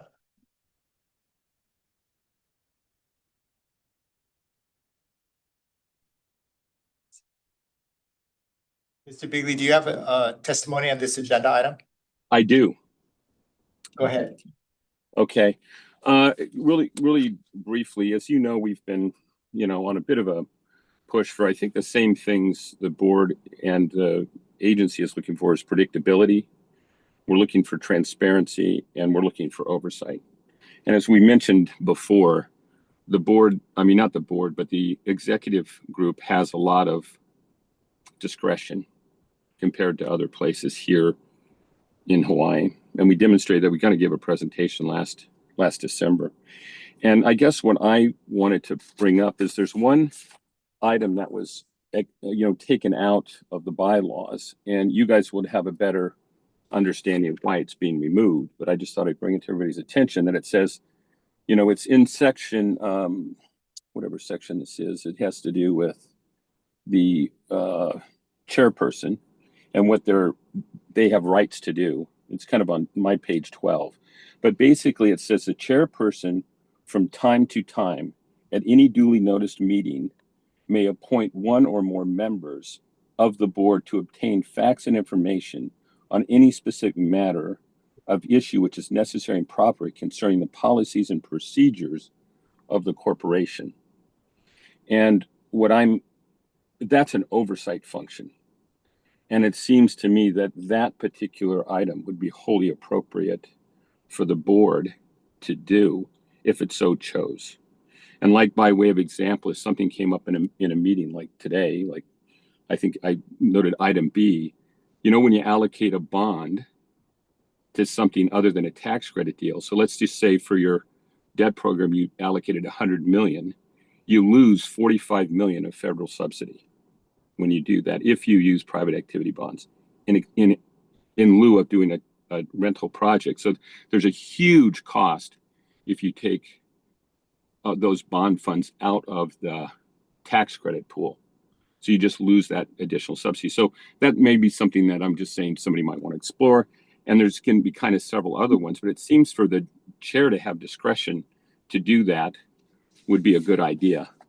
And the second item is that it's just in Article 6 and it's much more minor, but it says that when the executive director in delegation of duties, it basically delegates some duties to the executive. I think it says the executive assistant, rather than just going down the chain that you already have in the agreement that says if the chair can't do it, the vice chair does it. If the vice chair can't do it, the secretary does it.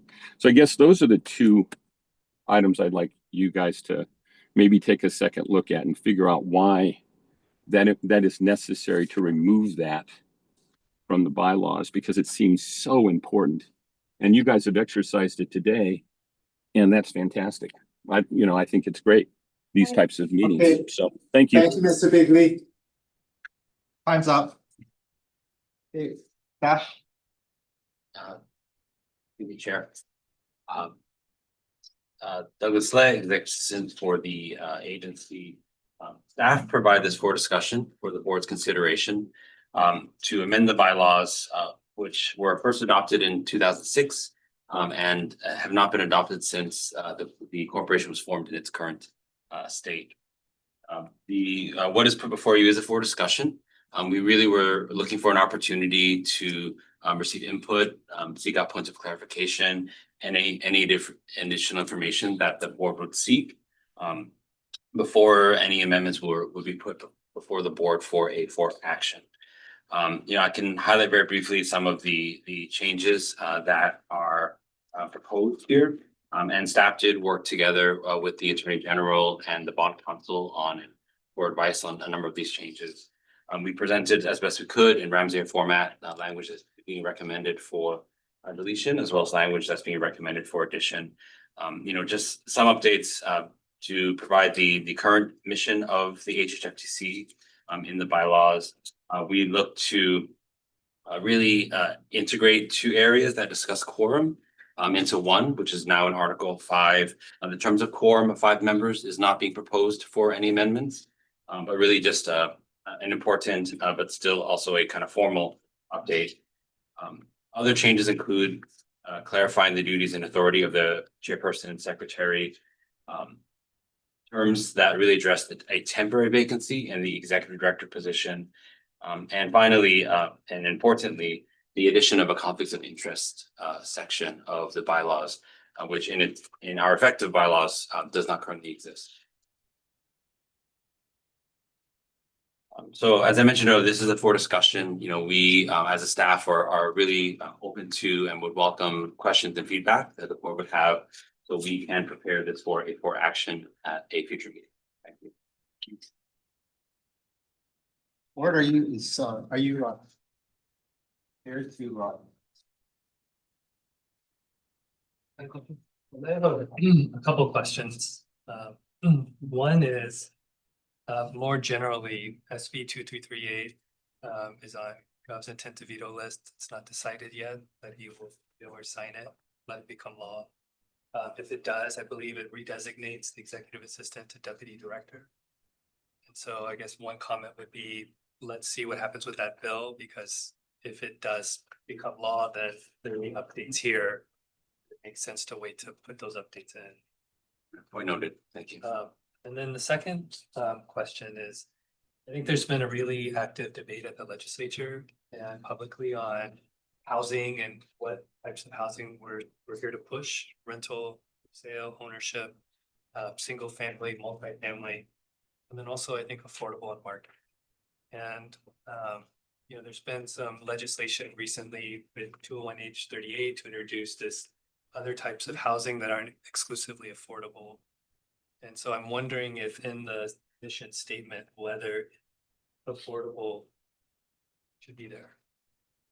And whether there's maybe some intent maybe for the board or the staff to think about, should the mission be to advance housing opportunities broadly or to narrow it to affordable. And I know affordable is where the most need is, and that's where we're really trying to help people and struggling families. And that's the presumption of market is that market can take care of market. But I think we're also looking at the intersection of market and affordable and all of these other opportunities and whether it would make sense for HHFDC to have that broader lens in its mission statement, even if it did choose to only focus on affordable for some period of time. And my understanding of 201H is it doesn't limit itself to affordable. So I just wanted to put that on the table for the board and staff consideration. Yes. I'd like to add to that, as we look at building communities of the future, especially TOD ones, we want mixed income. We don't want to create concentrations of poverty. And to have a healthy community, we're going to need to have some of our public projects be mixed income, not entirely affordable. And so I think Josh's point is very helpful in clarifying that where we may be subsidizing the affordable part, we don't want to have our mission statement rule out the encouragement of mixed income developments. And I would just concur with that. You know, this equity program that we're supporting is not affordable housing. So in order for the equity program to be included in this, I would suggest removing the affordable aspect too, because that is a slightly different avenue that we're approaching. I'll just note also that our mission statement that is in our strategic plan does not have affordable. So I think that was placed here in error.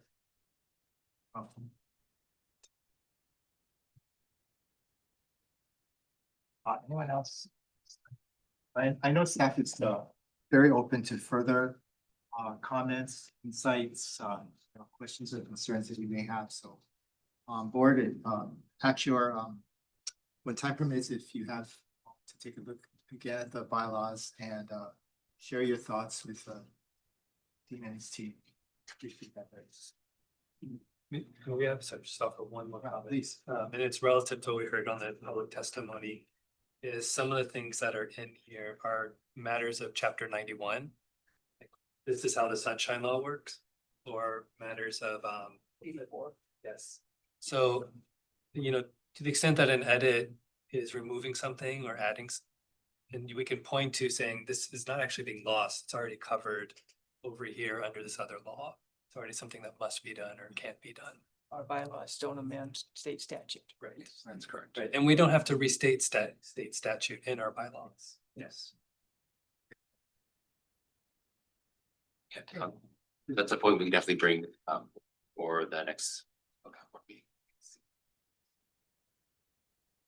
Thanks very much. With that, we'll go on to the Okay, it's been a long meeting, so I will keep this brief. But there are some things that I wanted to make sure that we cover. One is for the mixed income funding round, which the board approved at its last meeting. Some clarifications that I want to make for the board and also for the developers trying to watch these board meetings. The principle is that let me be clear that the funding for the funding round is not within what's called the mixed income sub-account. Last legislative session in 2025, legislator created the mixed income sub-account within the rental housing revolving fund. But the monies that we have to award this year are not within that mixed income sub-account. That makes a difference because there are certain there's more flexibility for funds within the mixed income sub-account to be awarded. We've been working with the AGs, the governor's office, on the best path to award the funds, which are within the rental housing revolving fund, which are intended to support mixed income rental projects. So that being said, because they're not in the mixed income sub-account, we can use for projects that have rental units up to 140% AMI. Now, an applicant could have some market units, but they'd have to demonstrate how the RHRF funds are not being used to construct the market rate units. It gets complicated, yes. And also because we're using the emergency proclamation, because again, when the legislature appropriated the funds, they appropriated them as tier 2 RHRF funds. There's no definition of tier 2, even though nomenclature is that's for mixed income rental projects. So we've had to use the EP to allow the funds to be dispersed. The emergency proclamation defines affordable housing as projects where at least 60% of units are affordable to households at 140% AMI. So those are the parameters that applicants will have to work within. The overall project must be affordable. 60% of the units have to be affordable at households at 140% AMI below. And they have to demonstrate that we have market rate units, how RHRF has not been used to finance those units. So that's for the mixed income funding law. I want to make it clear to the board what the parameters are for them for the mixed income funding round. Also, just wanted to say a few things about disaster recovery since HHFDC is the agency lead for what's called the state's housing recovery support function. And for those of you who are not aware, the recovery support function structure is FEMA's framework for responding to disasters. So there are various recovery support functions such as planning, community planning, which is led by OPSD, or economic, which is led by DBED. We're working with the governor's office on programs that may be initiated in response to the Kona low recovery.